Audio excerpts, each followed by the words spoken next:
Chapter 1, Tai Lung will return. Third POV. In the courtyard of the Jade Palace which overlooked the Valley of Peace, there sat an aged red panda who was playing a flute. It was Master Shifu. His form looked calm and peaceful, a martial artist would call it vulnerable. 5 people stalked his serene self as they awaited for a chance to attack. The chance came when Tigress, their unofficial leader, sprang into action.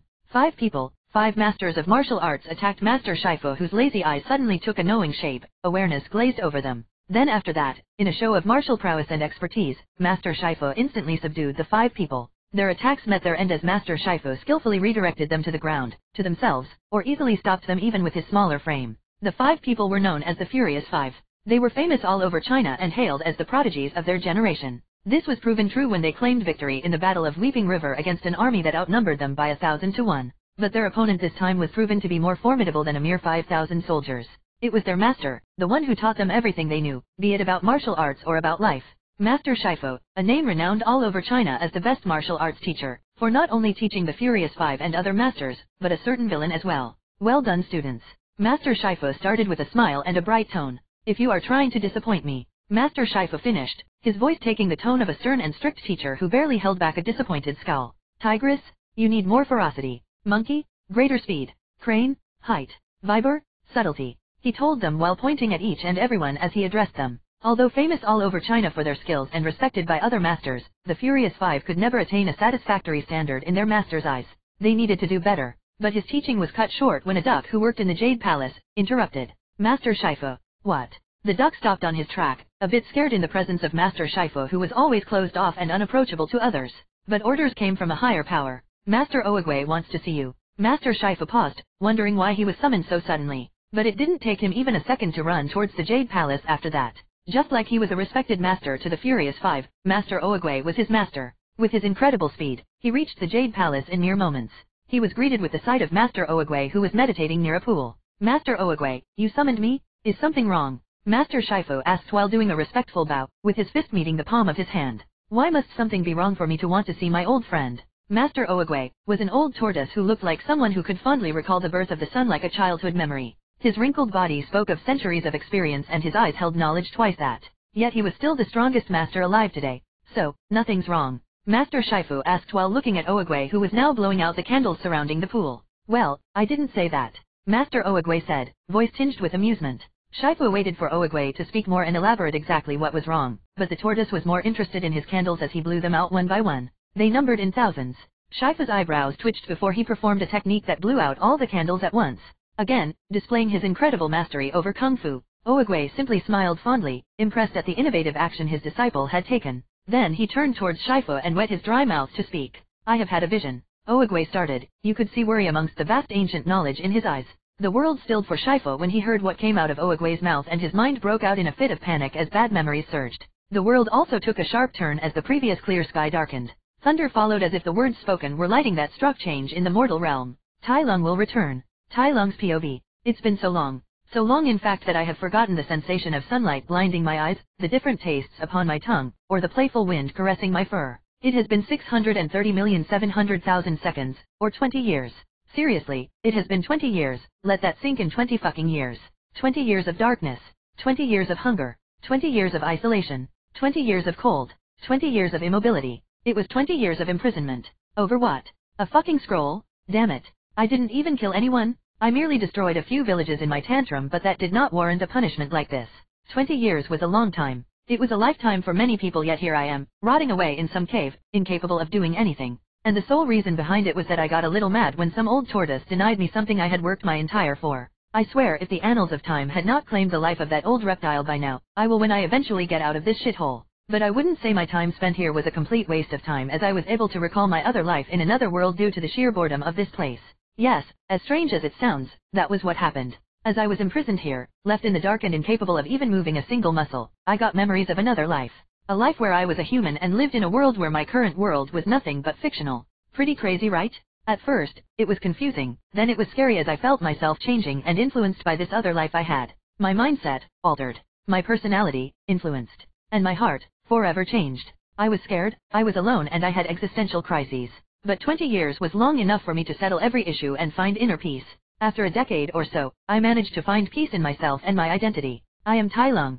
Anyways, those memories and changes proved to be beneficial in this isolation as they not only quelled my anger and hatred, they gave me a different perspective on everything and I was able to strike a balance between myself. But most importantly, it gave me hope as with the memories comes knowledge about my world which was fictional in my previous. So I knew the time was coming near. 20 years had elapsed and now begins the canon. I will be freed from this prison. I just needed to wait some more and then I would be able to do as I wish and finally settle the scores. Inner peace did not equate to forgiveness. I still have many grudges and an ambition to realize. Just a few more days. I could hear the universe speak to me. A few more days. Chapter 2. I am free. Tai Lung's POV. Chroch Gom Prison. It was a stronghold carved right out of the most inaccessible peak of the Tavan Bagud Mountains at 3,000 feet deep, located in the frigid outskirts of Mongolia. It was the most formidable prison ever made and was designed with only one entrance and one exit. It was built with elaborate traps and deathly, self-destructive mechanisms that should prevent anyone from escaping. This fortress was built with the sole purpose of holding one prisoner. Me. It might seem like too much effort to hold one prisoner at first, but that would be wrong. In fact, it was not enough to hold me in the canon timeline. I was kept in the deepest part of the cavern and both my arms were chained up as huge boulders weighed at the end of my chains. My hands were also cuffed with 8-point acupuncture cuffs that not only tightened more as I struggled, it also stopped my chi and made me unable to move my fingers, as even my claws were forever retracted. On my back was a huge restraining turtle shell, made by Oogway himself as thick pins were inserted in the acupuncture points on my back, effectively stopping me from moving a single muscle while also blocking my chi. My restraints were so good that I could not even breathe as I wanted, only being able to take in just enough air to not die. A part of me even forgot how to move my body and I wonder whether I would remember how to move once I was free. I might lose all my motor skills. It was a cruel punishment. It would be better to kill someone than keep them like this. It was like being in an eternal coma, conscious yet not living. I hated them for this. They refused to kill me due to their self-righteousness and would instead opt for this kind of imprisonment so that they could feel good and be void of guilt. Dying was mercy compared to this. I have not even eaten or drank in 20 years. The only reason I was alive was due to my body being in a state of complete immobility and because of my strong chi it was like a hibernation if that made sense. Other than my tail, due to many nerve endings, my eyes, and my lungs, I could not even feel other parts of my body. I wonder how much longer I will be in this state. The sound of the wooden platform hitting the ground and bridging the space between my rock island and the guard post woke me up from my reverie. The disturbing sound was followed by the familiar voice of the commander of the prison. Crossbows, at the ready, he said, and I could feel multiple crossbows aiming at me, ready to kill at a moment's notice. My warrior's instinct screamed at me to move. My mind was extremely uncomfortable being in this state of gunpoint. It was repulsed at the idea of my safety being in another person's hand. Yet I was powerless. But not for long. Oh, it's here. It is time. I thought to myself as I heard the laughter and heavy footfalls of the commander. He was the commander of the Anvil of Heaven, an elite warrior of 1,000 rhinos who were posted in the Chroch Gom Prison to guard me. 1,000 soldiers to guard one prisoner. Ha ha ha ha, hey tough guy, have you heard? Vachir, the commander came up to me and said with a condescending tone in his voice. He was showing absolute disrespect to me, again, like he had done for the past 2 decades.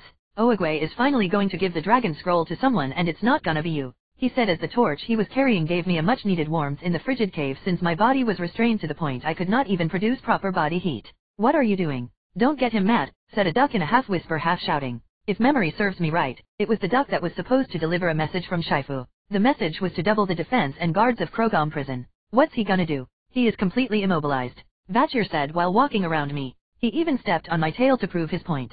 I held back a growl as I allowed myself to stay calm and quiet. Oh, did I step on your tail, kitty cat? Ha ha ha ha, Vachir laughed, not realizing that his actions were the same as digging a grave for himself. Okay, that's good. I have seen enough. I will make sure to tell Master Shifu that everything is okay, said the duck with evident fear in his voice as he stumbled to leave. Vachir followed him as well and they left me alone. But right when I heard the wooden door closing, I opened my eyes. My yellow eyes pierced through the darkness and I looked at the ground to see a single feather of the duck. I smiled and moved my tail to grab the feather. The fact that Vachir had stepped on my tail turned out to be a great thing as it woke up the nerves in my tail and allowed me to control it with perfect dexterity. Without wasting any time, I picked up the feather with my tail and inserted it in the keyhole of the turtle shell fitted on my back. My tail moved like it had a mind of its own as it started using the light feather to pick the lock of the shell that was restraining me. I have thought of this moment and dreamed this moment for a long time. I have memories of reading how this lock worked, plus it was not the first time I had tried picking the lock. Therefore, in no time, I was able to crack open the shell of restraint on my back. Swoosh. The shell loosened and I finally took a full breath in 2 decades. Hey. It was amazing how one full breath could rejuvenate my strength. I felt the oxygen fill my lungs before it got passed to my blood and my muscles fed on that oxygen like hungry beasts. Finally, I said as I sucked in the air, causing small hurricanes to form near my nose. With that being said, I flexed the muscles on my back and forcefully pushed out the needles inserted into my back. They shot out like bullets and with a final shift, the shell broke completely. Crack? I felt untold strength surged back to me as my muscles popped and worked for the first time in 20 years. My nerves fired up and I finally got back full possession over my body, which was born to kill and trained for war. I felt intoxicated with my own power as the sudden shift from being completely helpless to being capable of destroying mountains was too sudden. I let out a roar. Roar? Chapter 3, First Violence.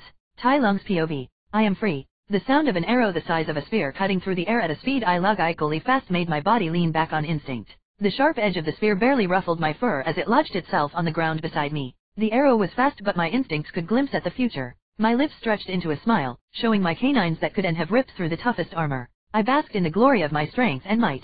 I was unbetrayed by the skills and the techniques I have mastered even after 2 decades. I remained unweakened by the time of my imprisonment, and although I knew it was obvious, I couldn't help myself from being glad and relieved of that fact. Swoosh, X5. 5 more arrows launched at me, and the sound of their approach only reached my ear after they were inches away from me. Such was the speed of the arrows. A crossbow was made to be powerful, sacrificing the long range of a bow in exchange for ruthless speed and penetrative power. Coupled with the fact that we were in a tight, closed space of a cave, the arrows should be able to kill any other warrior. Yet as the sharp end of the arrows foretold certain death, I did not falter, and with 3 movements stitched into one, I dodged the spear-sized arrows with unwavering confidence. Boom, X5. 5 arrows lodged themselves in the very ground I stood at. They were mere inches away from me, yet only I knew how far they were from reaching me. I observed the angle which the arrows were planted in and looked towards the direction they came from. The machine crossbows were in something like a bird's nest on the side of the cave. The weapons were 3 in total and operated by 6 rhinos. That was stupid. They should have stationed the 3 crossbows at 3 different places with 3 different angles. I growled at them and they cowered under my piercing gaze. One of them flinched and shot out an arrow by accident. The arrow was going to miss me, but I used it as a chance to free myself as I let the arrow hit the 8 acupuncture cuff on my right hand. Ting! Metal hit metal. Crack! Finally, my right hand was freed from the cuffs which was restraining my hand and blocking my chi. I looked at my arm and let out my claws for the first time in 20 years. They were the weapons I was blessed with. I have never bothered to use any other external weapon as my claws were always sharp enough to tear and rip through anything I considered my enemy. I used my right hand to free my left hand, which was still chained and cuffed. My claws easily ripped through the iron they were made of.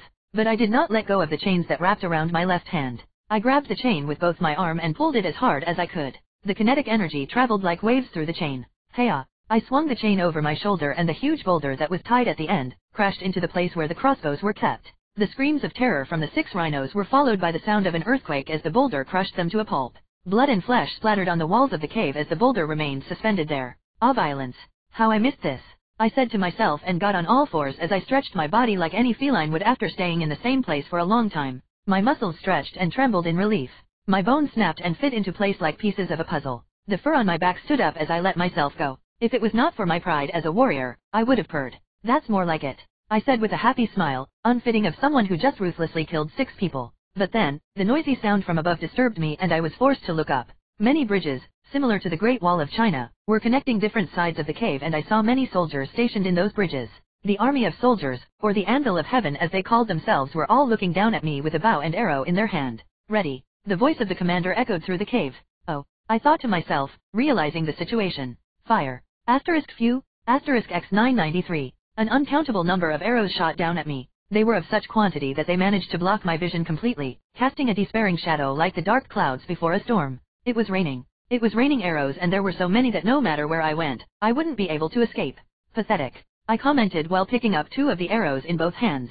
They were big enough to be used as spears, albeit a little light. They were straight and balanced since they were arrows and that was enough for me. The arrows turned into spears in my expert hand as I spun them rapidly and faced the incoming rain of arrows. It only took one swift swing of both weapons and all of the arrows that was aiming for me got swept away. Meanwhile the rest of the arrows simply did not hit me at all. This was why I called their attempts pathetic. Although it might look scary at first and prevent you from dodging, the attack power was nothing and the arrows that reached me were only around 20 while the rest went to waste. It was a good method for war but a horrible method to use on one person. Incompetent. I spat out, feeling offended that such incompetent soldiers were put to guard me. But their incompetence knew no bound as they shot another rain of arrows at me even with my previous display. I swiped away the arrows like I did before and took a good look at the bridge made of rock where they stood. You guys have an awful lot of trust in those rocks, I said and tossed the 2 spears I held in my hand. I bent down to pick up the other 3 spears and tossed them in the air as well. Then I jumped up and proceeded to punch the end of 2 spears and kick the rest of the spears.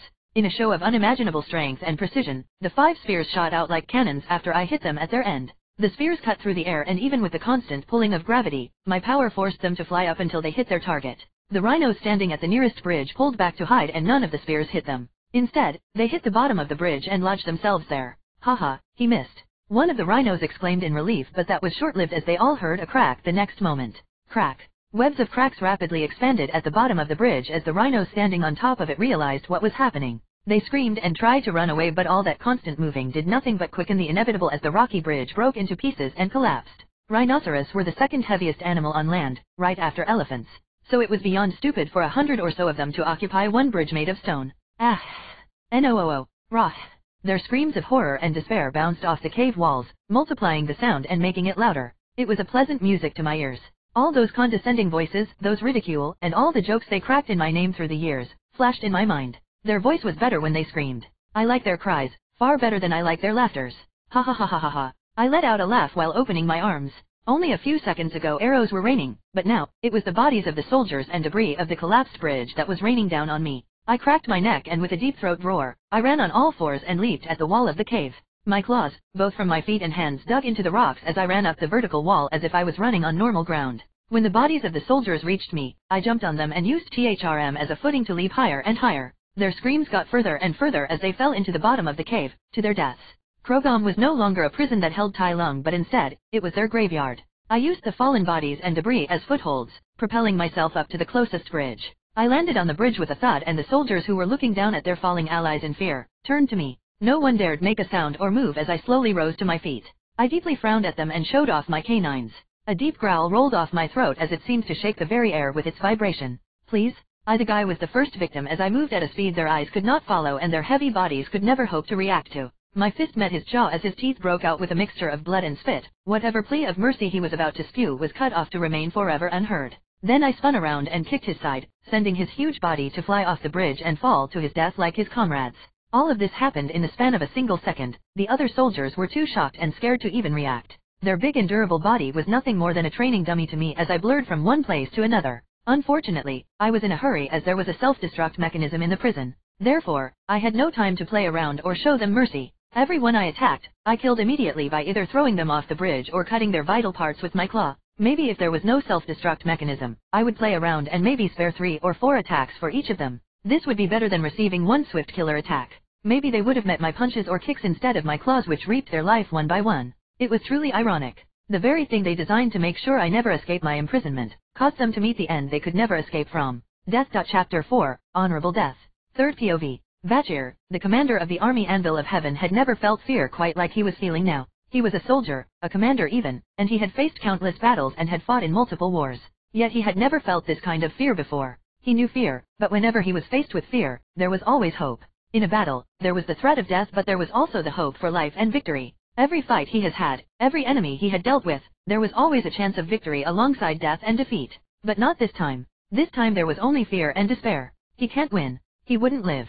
Especially not after what he had done to Tai Lung all these years, laughing and ridiculing him. There was no hope. And the chance of defeating Tai Lung? That thought could not even come to his mind as he looked down at the scene. Tai Lung was a blur of gray that moved swiftly like the wind, yet he devastated everywhere he went like an earthquake. No soldier could survive more than one exchange with him as they were killed left and right. Vachir never knew life could be taken so ruthlessly and so quickly. Tai Lung threw one soldier in the air. It was a show of frightening strength as the rhino's heavy body and armor flew up like a pillow. Then before the soldier even hit the ground, Tai Lung had killed every single one of his comrades that was stationed at the same bridge. The soldier never hit the bridge as Tai Lung softly kicked his body, redirecting his trajectory, and he fell down the bottomless pit of the cave. Tai Lung paused and then looked up, his eyes pierced through Vachir's eyes and then his soul. He couldn't help but shiver. His gigantic body, which was trained for violence and has experienced countless wars, took a step back in fear. He stumbled as he cowered away. His armor became a burden as his legs almost gave out. He never considered his powerful armor as a burden because it protected him from danger. Yet this time, it provides no comfort. It couldn't. Not in front of Tai Lung, who was famous throughout China for his strength.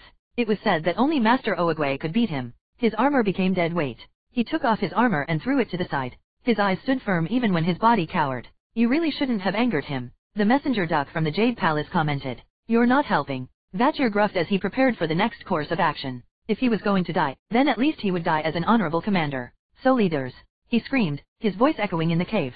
Retreat to the top level. On his command, the soldiers, who were all fearful but stayed in their position just because of their order, ran away. Tai Lung simply raised an eyebrow before running up the walls again. He cleared out everyone that remained on the bridge and slowly got up to the last bridge. Remain near the gate. We will have our final stand there. Vachir ordered. Remember, we are protecting the whole of China from this monster. Don't let him destroy the land with his evil. Take up arms and fight to protect. All of the remaining soldiers gathered near the exit of the cave as they prepared a final stand. Vachir calmed his cowering heart as he stood in front of his army. His body was telling him to flee, but the responsibility on his shoulders was too heavy to run away. He was the commander. He would die, yes, but it would be an honorable death against the ultimate enemy. Chapter 5, Great Way to Start. Tai Lung's POV. I allowed the soldier to run away and let them gather at the exit as their huge bodies and numbers blocked my way to freedom. Asterisk. I reached the last bridge that should lead towards the exit, but I did not stop there and instead continued running on the wall. My claws sank into the rocks as my agile body scaled the height with ease. I was made for this as a snow leopard. My natural habitat was in the mountains. I finally reached the ceiling of the cave where huge stalactites hang like chandeliers. They were huge spikes that were made naturally by erosion. I took a giant leap and hung on one of the spikes before I climbed up. It was then that I found what I was searching for. Dynamites. I grabbed them with my hand and I was easily able to pull them all off as they were all interconnected with a fuse. With the explosives in my hand, I finally landed on the bridge with a thud. The army had already gathered near the exit and they were all staring at me with their mouth wide open in shock. This must have been their last hope, but I easily snuffed out their hope with my future knowledge. But then again, it's not like it would work anyway. I threw the explosives off the bridge and they fell down to the bottom of the cave, which was not even visible at this point since it was so deep. I clapped as if removing imaginary dust and I finally let out a smile of relief. Move, you are in my way. I told them as my smile flipped into a frown. The atmosphere becomes tense and they had a hard time breathing, as if they had just realized the low amount of oxygen in the cave. Their body froze in fear and you could hear an audible gulp in the silence. But the rhinos stood unmoving and continued to be a hindrance. We won't let you get out so easily, Tai Lung. Your time of evil is over. The anvil of heaven will stop you, the commander said, and he even had the gall to use a righteous tone. Evil? What the have I done to be called such a thing? I merely destroyed a few houses in the Valley of Peace in anger and you guys are treating me like pure evil, I said with a sigh. Have they forgotten all the other times I have saved China? In the end, I knew the answer was that I was too strong. Before I was imprisoned here, I was famous all over China as one of the strongest kung fu masters. I have traveled around different cities, challenging and defeating different kung fu masters and also defeating entire armies by myself.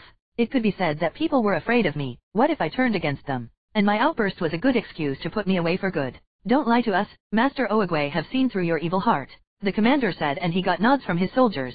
Right, that was also one of the reasons why they put me here. Oogway lived for hundreds of years and was basically like a Buddha. What he said can't be wrong. And how old is he exactly? He had gone senile, I said and slumped my shoulder in mock sadness.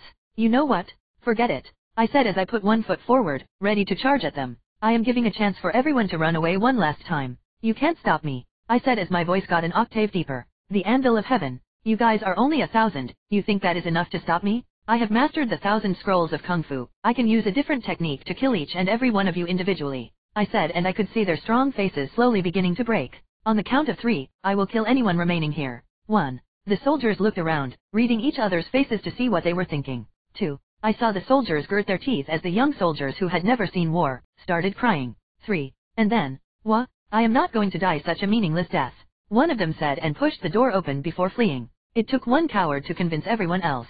Fear spread like an infection as they began fleeing one by one. But as more and more started running away, the idea of running seemed not so embarrassing, so more and more joined in, until only the duck and the commander were left. The other soldiers have all run away. Would you look at that? I said. My voice was mocking. Such remarkable army you are leading. Peals of laughter left my throat before I suddenly shot forward and hit the commander right in his chest. Asterisk boom, asterisk. Gah. He threw up blood mixed with spit. In one swift movement, I took hold of his giant horn and hit his chin with my knee. I pulled the horn as hard as I could while doing so and I ripped it off. He let out a guttural scream before I stabbed him right at his heart with his broken horn. He stopped screaming and I stared at his eyes. A growl instinctively rolled off my throat as he staggered back. For the final attack, I delivered a palm strike right at his horn, which caused the stab to go deeper and he died, just like that. I turned towards the duck who was looking at all this with horror in his face. He had stayed around for all this time because he was a messenger, and you don't hurt a messenger. But he seemed to be more and more unsure of that fact as we locked eyes, until eventually he let out a scream and ran outside. Ha ha ha, am I that scary? I asked myself while following right behind. But before I went out of the cave, I took the torches fixed on the walls and threw them down to the bottom of the cave. Then I went out of the prison and the harsh wind of the frigid mountain greeted me. Everything was covered in snow and there was a perpetual spine-chilling gale. I looked around the mountains and even with such weather, I felt comfortable. I was a snow leopard. This was my natural habitat. I was not only meant to survive in such a climate but to thrive in it. Freedom at last, I said. I looked around the surrounding and saw a rock nearby. I picked it up and tested the weight. Then I looked to the sky and threw the rock. It flew up and my aim stayed true as it hit the messenger who was trying to fly away from me. Ouch! He screamed and fell back on the mountain. I went to the place where he fell and grabbed him by the neck before he could fly away again. Hey, don't be scared. I am not going to hurt you. After all, I want you to deliver a message, I said and pat the small head of the duck. But before that, tell me, how is Shifu doing this day? I asked. I loosed the grip I had on his neck and he choked out and answered, he's doing good. He's doing well. He took 5 disciples after your imprisonment and they are famous throughout China. None of them could compare to you, of course, he added in fear. I see, I said. Fly back to Shifu now and tell him to prepare a feast. I am coming home. I tossed him in the air and he flapped his little wings until he disappeared from view. Right then, the whole mountain shook as if it was experiencing a volcanic eruption. The prison I just left behind exploded as huge flames shot out from the entrance. The shockwave caused the mountain to crumble and I could see that an avalanche was sure to follow. I let out a laugh. It seemed the dynamite finally caught on fire due to the torch I threw down. What a great way to start, I said and ran down the mountain before the disaster that followed could catch me. Chapter 6, Home. 3rd POV. In the Valley of the Peace, the sound of the morning bell could be heard. It was a sound that signifies the start of a new day, the beginning of tomorrow. Good morning, Master. The Furious 5 greeted Master Shifu as they all stood outside of their room. Master Shifu looked at them one by one with stern eyes and he noticed that one of them was missing. The new resident of the Jade Palace, Shifu's new disciple and the so-called Dragon Warrior was nowhere to be found. Panda. Master Shifu called out as he looked towards the room of the Dragon Warrior. Getting no response, he let out a sigh and went inside the room. He slammed open the door. Wake up, Panda. He paused as he looked at the empty room. There was no one inside and from the condition of the room, it seemed like no one had even slept there. Master Shifu let out pleased chuckles as he thought the panda had finally realized he didn't belong there. He's quit, he said and he was pleased. He did not know why Master Oogway had chosen the chubby panda as the new Dragon Warrior, but Master Shifu definitely did not support the decision. So, the fact that Panda had quit was good news to him. It was proof that his condescending thought that the panda could never be the Dragon Warrior was right. He and his disciples went out of their room and headed towards the training ground of the Jade Palace. Master Shifu had a permanent shadow of a smile as they climbed up the mountain to reach the training grounds. What do we do now, Master? With the panda gone, who will be the Dragon Warrior? Viper asked her master as they made their way up the mountain. All we can do is resume our training and trust that in time, the real Dragon Warrior will reveal themselves, Shifu said and pushed open the door to the training ground. And lo and behold, the real Dragon Warrior was in the training ground, stuck in a split position with both legs on a makeshift bamboo platform. Master Shifu lost his smile instantly as he gazed at the awkward posture of the panda. He seemed to be doing his own disastrous training. What are you doing here? Shifu asked with a big frown, to which the panda simply turned back. Good morning, Master. I thought I'd warm up a little, Po said while secretly trying to get out of his position, but alas, he could not. He was too heavy. Master Shifu grabbed his head and let out a sigh. Really? This was the Dragon Warrior who was destined to defeat his prodigious son Tai Lung? There is a higher chance of Tai Lung turning good than this stupid Nada defeating him. Whatever, it seemed he needed to try harder to make sure the panda quit by tomorrow. He couldn't have someone like him be the Dragon Warrior. The topic of the Dragon Warrior was a sensitive subject for Shifu since his son Tai Lung was rejected for that title. He expected someone great and a never-before-seen genius to hold the title Tai Lung could not attain. Now, Master Oogway was telling him that this panda was worthy while Tai Lung wasn't? It irked his pride the wrong way and caused a storm of rebellious feeling in his heart. His son, who had worked hard his whole life, his pride and joy, was rejected, and you're telling him that the panda was more worthy? He couldn't accept it. This was just an absolute disregard of his own and Tai Lung's dignity. The fact that this fat panda was the Dragon Warrior. Master Shifu refused to believe that. Tai Lung's POV. He is a warrior like nothing the world has ever seen. A warrior of black and white, an odd reminiscence of the symbol of yin and yang. He embodies the balance of the universe, of both good and bad. It is said that he fell out of the sky in a ball of fire. I am not gonna lie, it almost sounded cool even when I knew that it was nothing but an exaggeration. Po was almost exactly the opposite of that. But words spread by mouth seemed to escalate like wildfire. The story got exaggerated more and more as it was passed on. It sounds like he must be a formidable opponent, I said while eating the porridge I had in front of me. There were also other dishes like noodles and dumplings on the table before me. I was currently in the tavern of the first village I could find. I haven't eaten anything in 20 years, so you could imagine how hungry I was. So I decided to have a feast before continuing my journey to the Valley of Peace. After all, unlike the original Tai Lung, I was not blinded by rage or hatred to run towards the Valley of Peace the moment I got out. Let me enjoy my freedom for a bit. Not only that, I was on the outskirts of Mongolia, so I had to travel across China to reach the Valley of Peace. It would take more than a month of normal travel, but if I ran without stopping, I could cover the distance in 2 weeks. So there was no reason for me to hurry. I will give myself 4 weeks to make the journey. The original Tai Lung was foolish to immediately run towards the Valley of Peace. When he reached there, He was probably not even at full strength as he would have been tired from making such a long journey. I did not need to hurry like him, it's not like they could run from me anyways. Are you kidding? Of course he would be formidable. He is the dragon warrior. The pig who was the owner of the tavern said with a laugh. The other animals in the tavern also laughed along with him at my seemingly stupid question. Of course the dragon warrior was strong, he was prophesied to be the strongest warrior in China. Ha, if only they knew. I continued eating my food and ignored the noisy crowd. The food tasted amazing at first, but the more I ate, the more mundane it seemed to get. Well, anything you eat after 2 decades would be good, so maybe the food was never remarkable in the first place. But there was also a certain factor why the food was so bland. There is no meat. As one might expect, there was no meat in the world of Kung Fu Panda. Everyone was a vegetarian, even the predatory animals. Eating meat would be considered cannibalism here. Even throughout my life as Tai Lung, I have never eaten meat. But I have memories about my other life where I did not only enjoy meat but it was my main diet. So I couldn't help but crave meat. And who could blame me? I was a predator, I was made to eat meat. Not noodles and stupid dumplings. I looked at the owner of the tavern who also happened to be a pig. My eyes narrowed as his image was replaced with a crispy bacon in my mind. Eep. The little chubby pig flinched and moved away from me. What are you looking at? I shrugged. Nothing. I looked away and resumed eating my food. I need to keep these intrusive thoughts away lest I might actually try cannibalism. Hopefully, other vegans foods like Po's noodles were better than this.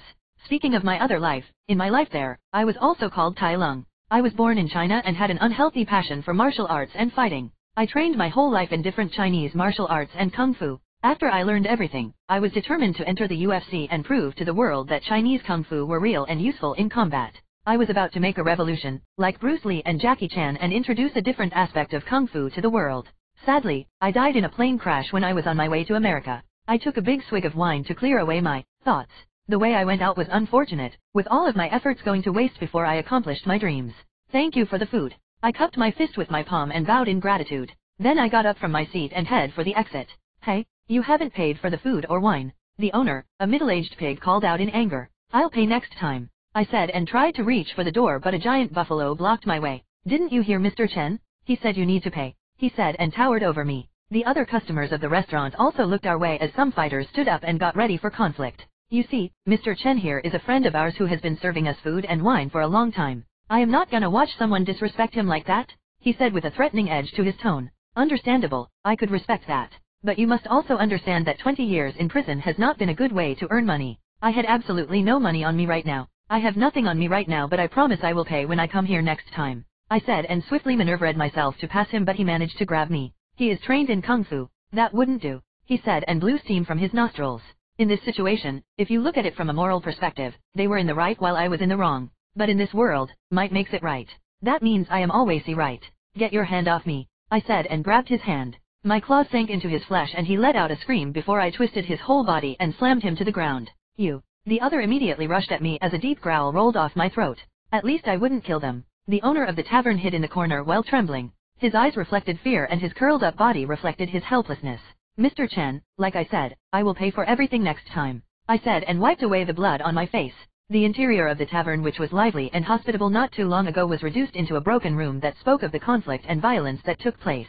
All of the customers lay with broken bones and bloody bodies, but all of them were still breathing out of mercy, except for the buffalo guy who stopped me. His condition was unknown. On the other hand, my breathing was not even haggard and my body was clear of even the smallest scratch. Oh, and put the tab under the name, I said as I exited the tavern, Tai Lung. I got on all 4 limbs as I sprinted away from the tavern and continued my journey. The wind rushed against my fur as I ran at a speed that should be a blur to the normal eye. I ran past the different obstacles that came my way with ease.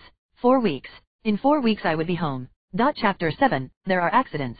Tai Lung's POV. The world around me was a blur as I was moving through the plains at a speed far surpassing that of what should be possible. I ran on all 4s and my limbs spent more time in the air than in contact with the ground. I was almost hovering above the ground as my body cut through the air. The wind crashed on my fur due to the speed I was going. My head was held low to avoid the wind blowing in my eyes. It was amazing, it was freeing, and it was proof of the supernatural feats that I was now capable of. Yet running on all 4 was foreign, both because of my other life as a human and my imprisonment. I ran and ran and ran through the different environments and lands. I ran through forests, plains, grasslands, and hills. My stamina seemed to be infinite as I was unable to tire no matter how long or fast I was running. My body was trained to endure harder activities for days, so the mere action of running was of no strain to my body. In fact, it was quite an enjoyable and calming activity. The sun was at the highest point in the sky and I was running up a particularly tall mountain. I came across travelers and other people as I was on my journey, but I paid them no mind and rushed past them in a blur of speed. When I reached the top of the mountain, my speed slowed down as I took in the sight of my surroundings. I satisfied my warrior's instinct and paranoia and scanned the surroundings. My ears perked up to listen to the faintest sounds, the rustling of leaves, the sound of the small stream rushing down the mountain, and the gentle whisper of the breeze. My nose, one of my greatest senses, went to work as I took in the scent of the soil, the warm smell of the sunlight, the smell of the trees, and the scent of everything else in a 3-mile radius which was carried by the wind. These keen senses I now possess were especially pronounced and remarkable to me as a former human. It was incredible how many colors and perspectives exist in the world. It was the same world, but depending on your senses, how you view it can differ greatly. Reality really was simply bound by our individual knowledge and awareness. One's reality was another's fantasy. I finally came to a stop when I was at the very peak of the mountain and stood up to my full height, which was a staggering 6 feet 8 inches. My tall frame was filled with rugged fur which hid muscles sculpted by hardships and training. My lower jaw was big and my lower canines were peeking out, displaying their sharpness to the world. My upper body was bigger than my lower body and my huge arms reached my knees. I also had a giant tail behind which was remarkably long compared to other felines. It was an important factor in my physical performance as it helped me have impeccable balance even when I scaled impossible landscapes. Hey, let's take a break here. I said out loud even though there was no one present. There was actually a reason why I was talking out loud like this even though I was all alone. My voice. I said in a slow slur and with a smile on my face. My voice was deep yet it carried an elegant and wise tone to its vibration. It was soothing and it reminded me of a cup of rich black coffee. It came with an unhurried tone yet it left an everlasting sensation. I had the voice of Lan Makshan. How could I possibly remain silent? It would be a crime to rob the world of the sound of my voice, I said and chuckled to myself. I gazed at the mesmerizing landscape of China and took in all of its beauty. The wind was a soothing melody as I dived into thought. How long has it been since I awakened in this world? It matters not as much as the impossible fact that I did awaken. At first, it was confusing and scary even for a seasoned warrior like me. 2 souls melding to become one. 2 lives trying to exist in one soul. And 2 set of different memories working to build up a new character, a new personality. The existential crises that followed did not help the matter. But the infinite silence of Chroch Gom Prison gave me more than enough time to figure myself out. And I did. I struck a middle ground between my 2 identities. Tai Lung, the adopted son of Shifu, the first to master the 1000 scroll of Kung Fu and a fierce warrior turned bad. I was the first villain in the movie of Kung Fu Panda. A stepping stone for the dragon warrior Po. And then there was my other self. Tai Lung, a human born in a modern world where the current world I was living in was nothing but fiction. He was a prodigious martial artist who had learned everything there was to know about the art of combat. With mastery over different kung fu and martial arts, he was a young man of 24 who was about to bring change to the world. He had dreams and ambitions but death claimed him too soon. Who am I? That was the question I had asked myself countless times. The answer was rather simple. I was both of them and neither of them at the same time. I think Po went through something similar in the 3rd movie. I hummed, trying to recall my memory of the movies. How does it go again? Am I the son of a panda, son of a goose, a student, a teacher? Turns out I am all of them. I am the dragon warrior, I said and repeated the lines in the movie out loud because as I said, I love my voice. I remember how epic it was when I first watched the movie. I almost feel bad for the absolute trashing I plan to give him in the future, I said with a hum. Now that brought us to another topic, the movies.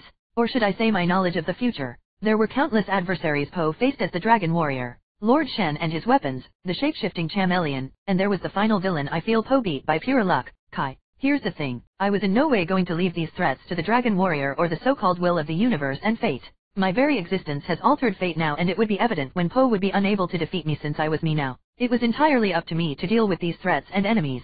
How fortunate, I said. My dreams in both lives were left unaccomplished. I was unable to become the dragon warrior and I was unable to achieve my ambition of changing the world with Kung Fu. But I had a new dream. A new path that I have chosen for myself when I struck a middle ground to my identities.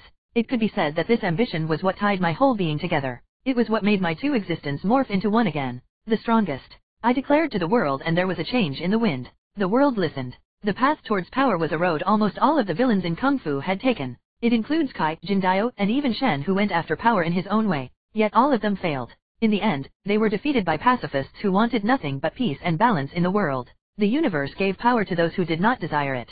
The examples were Po and Master Oogway. These 2 were never interested in power yet the world bestowed upon them the greatest power. They held untold strength even though they were not willing to go to the extreme like all those who failed before them. In order to protect, they gained strength. Yeah right, how convenient. It was not even them, it was fate, or should I say plot armor. The universe was in their favor because they were good and they were the chosen ones. I am going to reject that. I am going to reject fate and the universe itself and become the strongest, surpassing even the likes of Oogway. I do not need to be good, I do not need to be chosen. I was fated to be defeated and become a stepping stone for the dragon warrior but I am not going to play along with the whims of the universe. I am going to become strongest and leave a permanent mark in this world, I said as I saw the sky darken. The once clear sky and perfect weather took a dark turn as gigantic black clouds rolled around in the sky and rumbled. The wind picked up speed and became violent as it foretold a storm. I looked towards the sky and observed in silence how the world reacted to my declaration, to my defiance to the fate it had set on stone. What? You don't like that? Ha ha ha ha, I said and laughed madly as the world rumbled. The sky had become dark and even though it was noon, the world experienced night. There was a flash of light and the sky thundered. Then there was a downpour. The heavy rain descended from the sky and took the world by surprise. There was no starting of the rain like it normally would, it simply rained heavily from the start. It was almost unnatural how quickly the weather shifted, from calm and soothing to angry and bothered. As hinted many times in the movie, there really was such a thing as the universe's will, and it had plans. Plans which I just rejected and rebelled against. A popular quote and the one of the main theme in the Kung Fu Panda movies came to mind. There are no accidents. It was a saying that hinted at how everything happened for a reason. There are no meaningless events in the universe, they are all linked and interconnected by fate. Except me, of course. I was an anomaly to the fate of this universe, a factor beyond its plan. The wind, once again picked up pace, brewing a storm quite unlike this world has ever seen before. The trees around me bent and fell to the will of the world yet I stood still and upright. The sky rumbled and lightning struck me. I put up my hand to block the lighting and a searing pain assaulted me as the lighting surged through my body. But that was the extent of it. Weirdly enough, my body was able to absorb the lighting as it disappeared inside my body before dispersing beneath my feet. A sizzle of lighting crackled around my fur as the ground under me cracked under my weight. I stood still and remained unfazed. Surprise, surprise, the old tortoise was wrong. There are accidents. Chapter 8, Who is Tai Lung? Third POV. Master Crane, Viper, Monkey, and Mantis were inside Poe's room as they gave company to the dragon warrior who was injured after the torturous training Shifu put him through in hopes that he would give up. Poe had multiple acupuncture pins inserted on his back, a work of their medical specialist Master Mantis. Viper was in front, displaying a diagram which Mantis used as a reference while he searched for Poe's nerve points amongst fats and fur. The other masters were sitting on the side, watching Poe wince again and again as new pins were inserted inside his body. They were having small talks and just enjoying the moment after a long day of training. According to legend, there was actually a time when Shifu used to smile, Viper said with a smirk on her face, and just like she expected, Poe's interest was piqued. No way, Poe said in a voice of disbelief. Yes way, not just smile, they said his laughter used to echo through the halls of the Jade Palace. Monkey added dramatically. But that was before. Viper said, but she hesitated. Before what? Poe leaned forward, to not miss her next words. But then, the door to his room was slammed open, before Tai Lung said Tai Draz, spooking all of the Kung Fu masters and Poe himself. She walked inside the room and she brought along with her a certain presence. It was similar to Master Shifu's, strict and stern, almost cold. Ah, yeah, we are not exactly supposed to talk about that, Crane said with a gulp now that Tigress was here. Well, if he is going to stay here he should know. Tigress argued, which got a nod from Monkey. Fair enough. Ayuh, I love this story, Mantis said from Poe's shoulder before stabbing him with a pin again, causing Poe to wince once more. Guys, I know Tai Lung, Poe said, excited to show off his extensive knowledge of Kung Fu. He was a student, the first ever to master the 1,000 scrolls of Kung Fu. Poe started, but as Tigress approached him menacingly, his voice grew softer and softer. And then he turned bad. Now he's in jail. I don't know, Poe whispered under Tigress's intense gaze before he grew quiet. Tigress looked directly into Poe's eyes and then she continued the story from where Poe left off. He wasn't just a student. Shifu found him outside the Jade Palace as a cub and raised as his son, she said in a heavy voice that showed the weight of her words. Master Shifu? The stricken stern master raising someone lovingly as his son? It made them pause and put effort into imagining that scene. When the boy showed talent in Kung Fu, Shifu saw endless potential in him. He trained him, he believed in him, and he told the boy that he was destined for greatness. Shifu was convinced that the boy would grow to be the legendary warrior foretold by Master Oogway, the dragon warrior. He named him Tai Lung, meaning the great dragon. Through every lesson taught, every technique passed on, Shifu molded Tai Lung into someone who craves excellence, knowledge, and power with the promise to seize a destiny he would be unable to obtain. There was a silence in the room as everyone was absorbed in the story. Even the Furious Five who had already heard of the story couldn't help themselves from getting immersed in the story. Tigress continued, Tai Lung was not interested in fame, wealth, or taking over China with his prowess. Everything he did was to make his father proud. He trained with such intensity his bones cracked, but such training was not enough to wear him down. He always wanted more. Tai Lung lost his mind in the art of Kung Fu. It got to the point that he no longer attaches value to himself but to his skills and achievements. He learned every Kung Fu style from generation to generation, including unique styles and even battle tactics. He mastered weapons, ranging from the smallest dagger to the longest spear. Be it spiritual, mental, or physical, he had mastered all of the wisdom under the sun. Tigress continued her story, and at this point, Poe's eyes were shining in admiration and respect for Tai Lung. He traveled across China and defeated every master he could find. In his pursuit of perfection, he had risen to the very top of the kung fu world, surpassing the likes of his father and only below the creator of kung fu himself. He grew arrogant and prideful of his achievement. Without even realizing it, he failed to create self-worth and only put value into his skills and power. That leads him to develop a dark obsession towards kung fu which Shifu, with his love for him, failed to notice. It was never enough for Tai Lung. He wanted the dragon scroll. But Master Oogway saw the dark obsession in his heart and refused. Outraged, Tai Lung laid waste to the Valley of Peace. Tigress said, and Po gulped. Viper was quick to add her part before the silence stretched too long. The way he laid waste to the valley was also especially unique. He started from the beginning of the village and destroyed the houses, but in an unhurried manner. He destroyed a few houses every day and declared war against the Valley of Peace. Po became confused when he heard this, but why would he do that? It was proof. Tigress answered, the Jade Palace sent out letters for help from different masters across China, yet none was brave enough to face the wrath of Tai Lung and help never came. It was a testament to the fact that there was no mortal in this world except Oogway who could defeat him. She said, it was proof that he was unstoppable. So it's like a message to Oogway, no one can stop me, who else could be worthy to be the dragon warrior except me? Something like that. Monkey asked, to which Tigress nodded. Finally, without any response or change in decision from Oogway, Tai Lung destroyed the village and broke into the Jade Palace in hopes of stealing the dragon scroll. Master Shifu could not bring himself to destroy his creation or harm his son. In the end, it was Oogway who finally put a stop to Tai Lung's ambition. Tigress finished her story. And what happens after that? Po asked, and his question was answered by Viper. He was locked away in Chroch Gom Prison. It was a prison made solely for the purpose of keeping him. Carved right out of a mountain with one exit and entrance. At the heart of the cave, Tai Lung is trapped in a turtle shell that prevents him from even breathing freely, and it is guarded by 1,000 elite soldiers of rhinos. One of the greatest warriors in the history of China was locked away, forever. Wayo? Po said, eyes shining with pure awesomeness. I think I just peed a little. And there is the story of Tai Lung. Shifu loved Tai Lung like he had never loved before, or since. That's why he no longer smiles. Tigress put an end to the conversation with the depressing words. It was sad, especially for her who had seen Shifu like her own father. You really know a lot about Tai Lung, huh?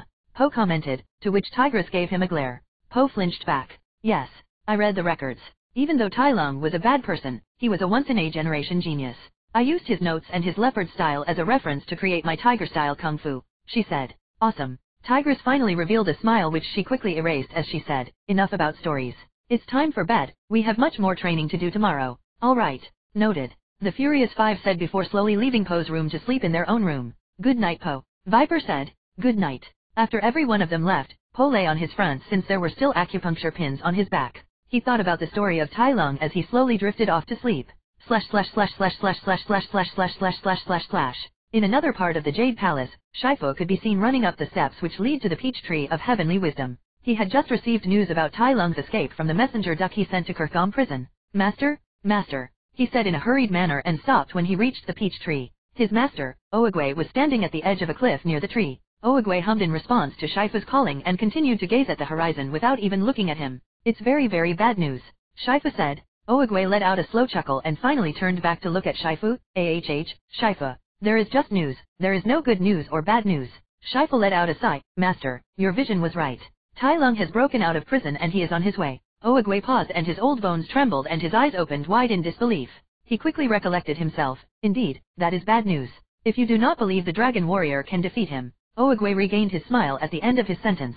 Shifu went silent in disbelief, and for a good reason. He was the one who trained Tai Lung and knew how powerful he was. There was no way the panda everyone beyond Oogway himself could never stop Tai Lung. Really? The panda? You think the panda is gonna defeat Tai Lung? Shifu spat out in a tone that shows his disagreement.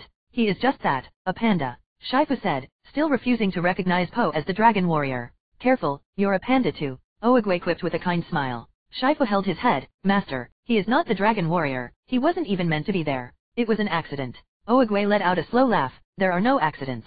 Shifu put down his head in defeat. He could never argue with his master with his seemingly infinite wisdom. Even though Shifu believed that he was right, he also believed in his master and that there might be something he had overlooked. There must be something beyond his current understanding that his master wishes to teach him. You said that already. That's the second time.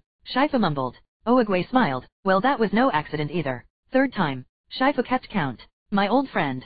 The panda will never fulfill his destiny, nor will yours, until you let go of the illusion of control. Oogway said. His voice was slow as the wisdom behind his words seemed to drag down the speed. Illusion. Shifu asked. What followed next was a debate between two old masters. They argued about control and belief. Oogway said Shifu was wrong to believe he had control over fate. Only the universe controls the fate. He can't control who the dragon warrior would be. Meanwhile, Shifu argued that there were still certain things they could control. I can control how the fruits fall, and I can control where to plant the seed. Shifu said and planted a seed near the peach tree to display his point. That is no illusion, Master. Oogway let out a kind smile. Ah yes, but no matter what you do, that seed will grow to be a peach tree. You may wish for an orange or an apple, but you will get a peach. But a peach cannot defeat Tai Lung, Shifu said, vexed. The peach is a reference to the dragon warrior. Sure, he might not be able to choose who the dragon warrior is, but he knew he wouldn't be able to defeat Tai Lung. But maybe it can. Oogway said and kneeled down to plant the seed. If you are willing to guide it, to nurture it, to believe in it. How? Teach me how, Master, Shifu said. Look at this small seed, Shifu. Can you believe that inside this small seed lies a majestic tree which would bear countless fruits like this one? Oogway said, pointing at the peach tree of heavenly wisdom. A flood starts from a single raindrop. Every masterpiece starts with a single brush stroke. What you see now is not what it can be. You have to believe in it and look ahead, Oogway said and looked towards the far sky. But then, the sky suddenly lit up and a lightning struck the Valley of Peace. A thunderous rumble followed and shook the world even though the sky was clear of clouds. Oogway froze in his place and continued staring at the sky with surprised eyes. Master? What was that? Shifu asked but got no response. Oogway continued staring at the sky for a long time until he turned towards Shifu. He wet his dry lips before he said, an accident. What? But I thought you said there were no accidents. Well, I did. But I was wrong, Oogway said and let out a hearty chuckle. I guess you learn new things even at the end of your life. The world is in turmoil and fate is confused, Shifu. A great storm is approaching, something which should change the very course of destiny. Oogway said, what? What should we do, Master? Shifu asked and Oogway looked him in the eye. His eyes held the weight of wisdom gained from age and experience. He opened his mouth slowly as if to impart a fraction of the knowledge he held within. I don't know, he said. What? I don't know. Oogway repeated himself. That is for you to figure out now. I am sorry to leave all of these burdens to you, but my time has come. Oogway handed his staff to Shifu and moved away. He slowly walked towards the edge of the cliff. The petals of the peach tree came alive and surrounded Oogway, covering more and more of his body as they swirled around him. Shifu finally realized what was happening and ran towards Oogway. Master, Master, you can't leave me. Oogway turned towards Shifu and gave a final smile with his wrinkled face. You just have to believe, Shifu. An accident just might be what the world needs. Then, under the eyes of his disciple, Oogway turned into pink petals and the heavens finally claimed his old soul. Shifu remained rooted in his place for a long time as his final moments with his master played a million times in his mind. Until finally, he accepted the staff and the responsibility his master had entrusted to him. He wiped away the tears which he had shed for his master. Then he stood resolute. Chapter 9, Milan City. Tai Lung's POV. Milan City. It was a great city known for its trade and commerce. It was home to different species of animals ranging from the smallest insects to the biggest elephants. It was remarkably diverse compared to other cities which are inhabited by certain species with similar diet and habitat. The city was one of the main suppliers of everything that is sweet. It was known for its candies, sugar, and honey. But most importantly, it marked the halfway point of my journey towards the Valley of Peace. I had stopped sprinting on all fours when the city came into view. So now, I was currently walking along the dirt road leading to the main gate of the great city. On both sides of the road were lampposts that should light the way during the night. As I said before, the city was a prosperous trading center. Even during the night, travelers and traders come and go through the city. Traveling during the night was especially popular for the nocturnal animals. The grandness of the city could be said to rival that of Gongman City. There was never a peaceful moment in the bustling outside markets and roads that lead to the metropolis. Except, maybe today, because as I was walking on the road that led to the city, I had not encountered a single living soul. I looked around, the sun was shining brightly in the sky and the clouds were dispersed, revealing the endless expanse of the blue sky. It was a good day. Yet, it's so quiet. I hummed to myself, they must be having a bad day. I continued walking on the road and soon entered the city. It was only when I was inside the city itself that I finally saw other people. The city was quite busy and you could see different animals moving here and there. The streets of the city were filled with small stalls and shops as the owners shouted out what they were selling and the prices. I silently walked through the streets. Decoration lamps hang at our top and connect buildings from buildings. One peculiar thing I also noticed was that wherever I walked, the citizens would look at me warily and do their best to avoid or ignore me. It was not the point that they ran away on sight, but I could see fear in their eyes as they saw me. I guess news spread fast. Although I was running at full speed towards the Valley of Peace and rarely stopped during my journey, it was unavoidable that the news would travel faster than me. In this world, there were birds that could fly, and even with all my kung fu, I could not beat them when it came to covering distance. Mountains which took me hours to cross, they could fly over it in a minute. It was slightly annoying that people were scared and making a fuss whenever they saw me. But a part of me was also content that the people still knew to be wary of me even after all this time. They feared me. They know me. They respected me. Maybe not in the traditional sense, but there is a sense of equal dread and awe when you gaze upon the pinnacle of Kung Fu. It was proof of the legacy I have made for myself in this life. It's not enough though. I want history to remember me till the end of times. I looked around the city and observed the tall buildings erected everywhere. The roads of the city were made of cobble and the houses were made of different materials which consisted mostly of wood and paper. The design of the city was a replica of the cities during the Tang dynasty. I did not know what year it was, but I knew I was born in the year 710. I continued taking in the beauty and grandeur of the city. You could already see the distinct and wonderful architecture China would be known for, around the world. The color red was everywhere and it was the color in which most buildings were painted. This was because the color red was associated with life energy and blessing from the sun. I continued walking while also trying to remember which road to follow. At last I was able to reach the place I was searching for, a restaurant. It was not a tavern this time because I wanted decent food. It was the most popular restaurant in the city. It was very different from the last time I had been here. The establishment was bigger and way more luxurious than before. The possible customers who were gathering at the entrance and forming a line dispersed as they made way for me. I smiled seeing the convenience and directly head to the door, but I was stopped by two gorillas. "We don't want trouble, master," the gorilla said. "Please, there is another establishment down the road a stone's throw away. You should go there as I can't let you in here." I looked at the guard in the eyes. I did not show aggressiveness as he was very respectful when speaking to me, although what he said was absolutely disrespectful. "I have traveled for days without food. I am hungry. I promise I will not cause you any inconvenience," I said with a measured tone. "News travels fast. We know what you did in the tavern of the rice village. So please, leave us," the gorilla asked again. I took out a sack of coins and showed it to them. "I have money this time," I said and jingled it. It was the money I took from some mountain bandits I encountered on my journey. The gorilla stayed silent for a while, before finally saying, "I will not ask again." I let out a sigh. "Very well." I put the sack of coins back on my waist and turned around. But before taking a step to leave, I remembered something. "Oh right. I am not supposed to be nice." A chuckle left me. The chuckle slowly died down and turned into a growl that vibrated from the depths of my lungs. I am supposed to be the villain. Then with a speed beyond the giant gorilla could keep up with, I blurred towards him. I hit him with a palm strike that sent him flying away like a giant doll. His humongous frame crashed into the door of the restaurant to make an entrance. Crash.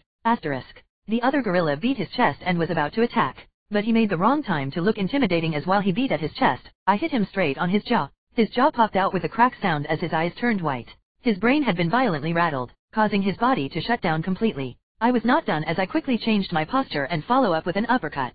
The punch snapped his jaw back into place but at the cost of his teeth being smashed. My movement was a flow of elegance and the tip of my hand display a white trail. His rigid body collapsed on the ground with a thud. His big and proud body that once stood tall to intimidate me, now laid beside my feet. And all it took me was 2 moves. I stepped over his fallen body and entered the restaurant through the broken entrance. When I finally went in, I was immediately met with the sharp end of spears as the guards of the restaurant attacked me. Have I mentioned that this was the biggest and most popular restaurant in this city? Well, apparently they had many guards worthy of their reputation. "Well, I don't mind a quick workout before eating," I said and ducked under the spears before blasting myself forward at the guards. The violent screams and broken furniture occupied the space of the restaurant. The customers ran out of the establishment, fearing for their lives. Bodies fell with each stroke of my limbs as in less than 1 minute, I cleared out all of the guards. Silence descended upon the halls of the restaurant again. "Serve me your best foods and drinks," I said, and sat upon the biggest table of the restaurant. I flipped the table and let all of the dishes fall on the ground. I was not going to eat others' leftovers. "And hurry up, will you?" I said and looked at the goose and monkey who seemed to be waiters. They ran under my eyes which were glowing an eerie yellow with chi. Chapter 10, Infamous. Tai Lung's POV. "I'm not a villain," I said with passion as if I had never said something truer. "That is what the universe intended me to be. That is what fate wants me to be. But I wouldn't be a villain, even if it is just to spite said fate," I said while eating the delicious dumplings and slurping down the vegetable soup. It was definitely better than the food from the tavern. That place only had good alcohol. Maybe being a vegan wouldn't be all that bad. You know what I mean? I asked and wiped my mouth. The nervous goose waiter took a quick glance towards the bodies of the unconscious guards before looking back at me with a shaky smile. He nodded. I feel like he did not agree with my statement but simply nod because he was scared. "That is different," I said pointing at the fallen guards. "I mean I didn't kill anyone. Does doing whatever you want make you a villain? Is that all it takes?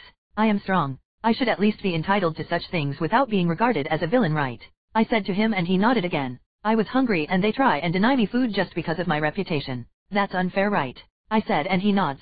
"Besides, they knew they could never defeat me. Yet they try and fight against me. How is that my fault? When someone stabs themselves it's not the knife's fault. It's their choice," I said and he nods. I frowned. "Why do you keep nodding? Are you a chicken?" He nods again but stops midway. Then he shook his head. "Anyways, define a villain," I asked while moving on to the dessert of the meal. Milan City was known for its sweets, so they had amazing desserts. The waiter gulped before answering in an awkward tone. "A villain is someone who does something bad. Someone who is evil." "Bad? What is bad?" I said. 2 starving tigers fought for food. One of them won so the other perished. So does the winner do something bad? Even though the other tried to do the same thing, does his failure save him from being bad? For example, we all know killing is bad, but what if we kill an evil person who is going to destroy the lives of millions if left alive? Can that be considered doing something bad? I said while stuffing my face with a different cake. Is the term bad not definite and instead relies on the intention and situation? Why was my desire to be the dragon warrior judged to be a bad thing by Oogway? Just because I wanted to be the dragon warrior for the fame and the scroll, my desire was deemed evil and rejected. But for someone else who wanted to be the dragon warrior to protect everyone, his desire would be deemed good. How does that work? Aren't both motivations driven by desire in the end? Does it boil down to why my intention was evil and his was good? So thinking for yourself is bad and thinking for others is good? Does the undeniable fact that I would have done a better job protecting the people not matter at all? I continued yapping and talking about meaningless things as I enjoyed my meal. Maybe being in silence for 20 years had made me crave communication. Or maybe I just liked hearing my voice. My listener, the goose waiter, had confused eyes, barely keeping up with what I was saying. But he kept smiling and nodding his head to my words. I knew he didn't understand it, nor does he care, but it felt good to just air out my thoughts to someone random. It was a question that has been on my mind since I learned that I was the villain in the world of Kung Fu Panda. In all honesty, I never considered myself to be a villain. I was raised by Shifu since I was a cub and he instilled in me the moral code and honor of a warrior. That meant I admired heroes and despised villains since I was a child. This was why I wanted to be a hero like the Dragon Warrior in the first place. But I guess I went wrong when I wanted to be the hero, not because I was a hero at heart, but because I loved the idea of being a hero. How could I not? It made me and my father proud. That's why I was a villain in the movies. Not because I was an evil mastermind who wanted to take over the world. Not because I wanted to oppress and kill the innocents. Not because I wanted to steal the chi of everyone in the world. I wanted a destiny which I was falsely promised. A destiny which I worked my entire life for, but turned out to not be mine. I was the villain, simply because I went against the hero. Nothing more, nothing less. The world made me to be the villain, and I met my end at the hands of a blessed panda who had been protected by fate and guided by a prophecy all his life. A fat panda who trained kung fu for 2 weeks, made a fool out of me. Then I was banished again, this time to a place I could never escape from. It was punishment.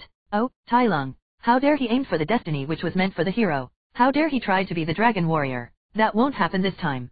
Slash slash slash slash slash slash slash slash slash. As I was eating my food and chatting with the waiter, I felt vibrations on the ground. At first it was distant and soft, but it soon grew closer and louder. They were footsteps.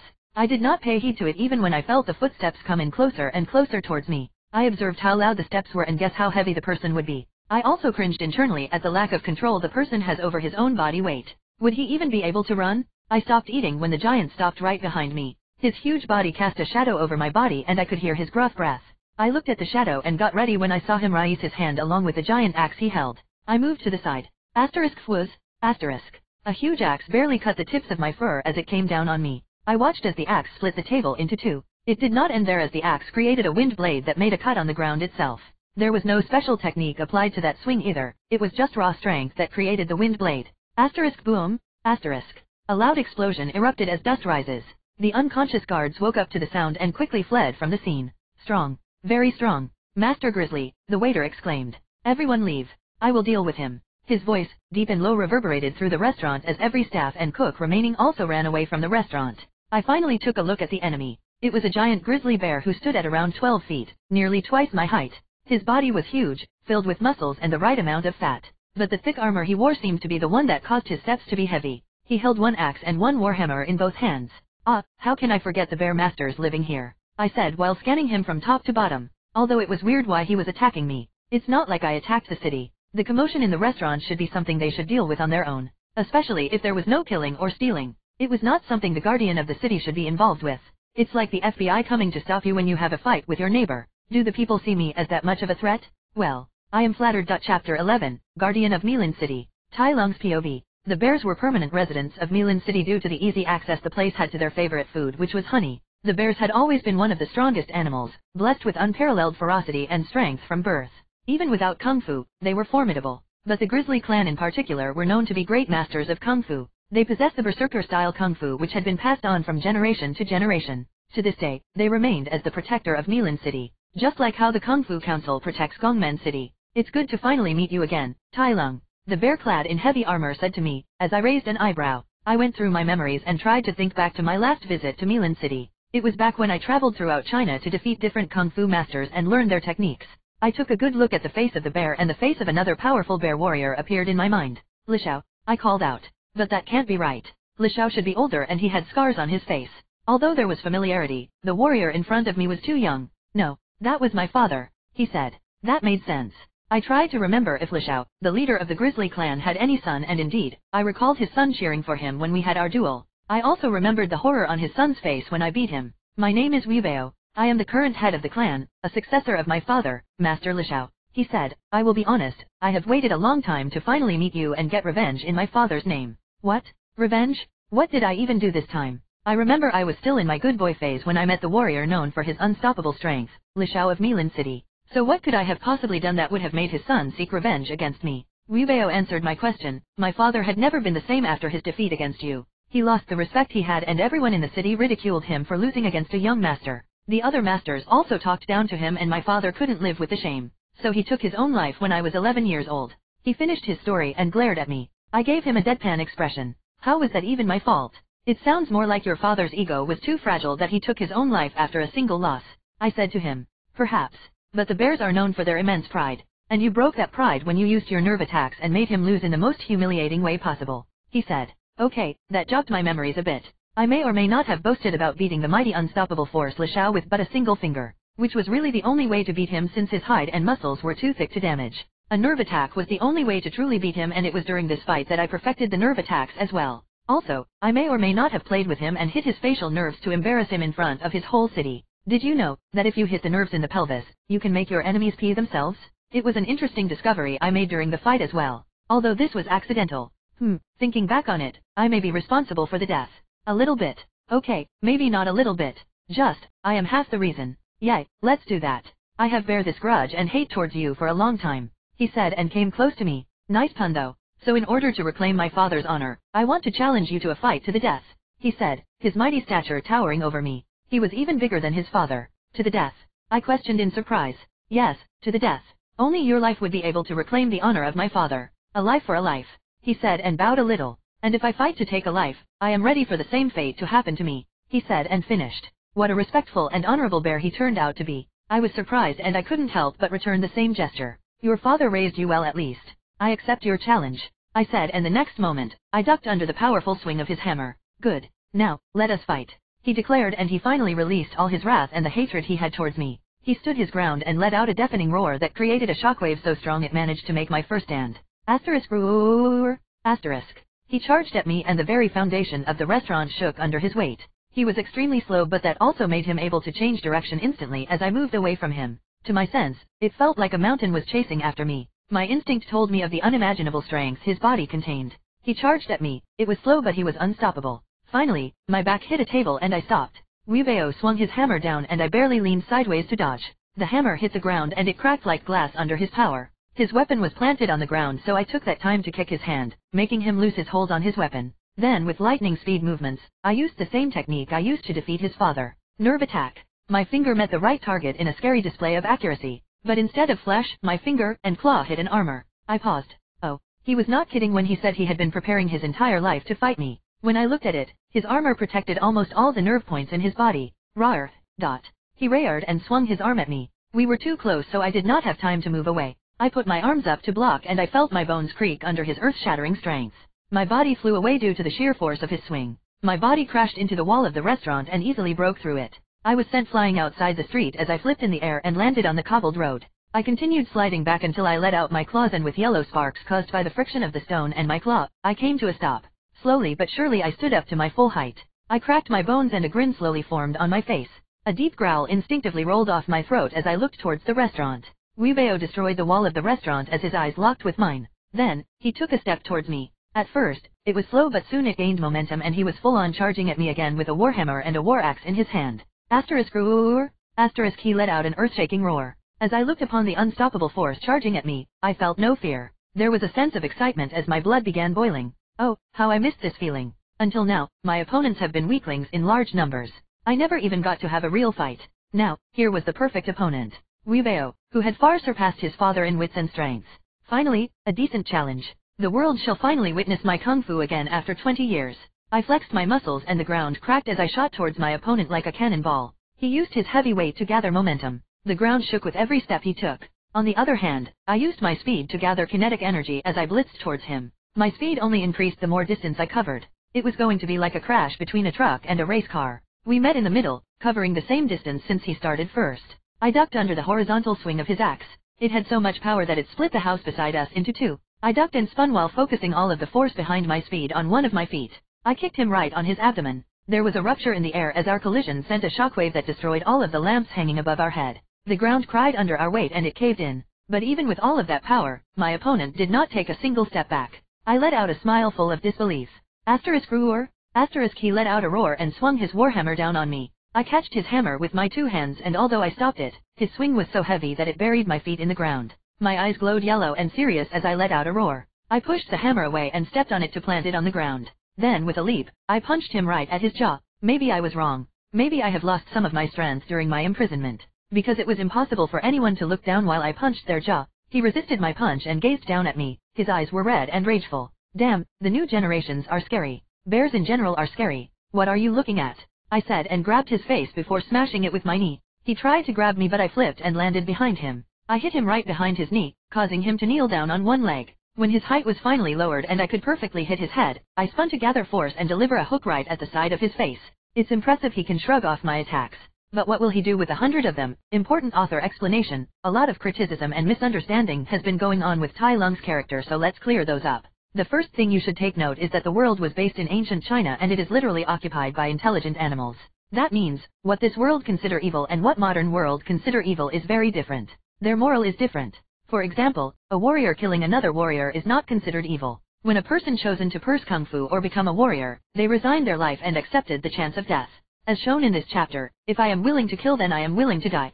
So the killing of warriors is not deemed too evil as you would killing a civilian. Master Rhino, slayer of 10,000 serpents. Furious 5, famous for killing an army when outnumbered 1 to 1,000. The people here wear these titles earned from killing enemies like a badge of honor. But imagine it if it was today, a Russian soldier boasting about killing 100 Ukraine soldiers or vice versa. The reaction will be vastly different. So different morals as you can see. And even different species entirely. So try to look things from the story perspective and not yours. And Tai Lung had not killed a civil lane so far. This world is ruled by strags and kung fu. It's the law of the jungle where kung fu masters are admired by everyone. So Tai Lung is very proud to be at the pinnacle. Right now, no one can defeat him one-on-one. So naturally he has a very big ego, deservingly so. That was why he reacted the way he did to the restaurant that denied him entry. He merely wanted to eat, and for them to disrespect him when he has money and came in peace because of his unjustified, in his mind, reputation, it made him angry and frustrated. Tai Lung is not a good person, and not a bad person either. But there is darkness in him as Oogway said. If I have to say, he is a bad guy trying to be good. It is why he try and justify his actions and claim he is not a villain even when he acts like it. Looking like a hypocrite. But give him time, he has the heart to be better. And as you might have seen from the hints, the human part of his soul is dominated by Tai Lung. So it's almost like Tai Lung getting only the memory. That makes sense since it is his body and he is 40 and even has chi, although his human traits and the effect will be shown as the story progress. I hope this helped clear any confusions. The book is still in its first week since published. Don't be too hasty and give it time. Hopefully it'll grow to be something wonderful. Chapter 12, Goodbye, Young Warrior. Tai Lung's POV. My fist connected with the side of his head and he staggered. He put one hand down to gain balance. That's it. I thought to myself as his hide was able to perfectly absorb the impact of a punch. I thought that surely pop his head. He was strong. He was so ridiculously strong that it was concerning. I wonder if my counterpart in the movie ever ran into him. Or was he able to avoid this confrontation since he ran non-stop towards the Valley of Peace?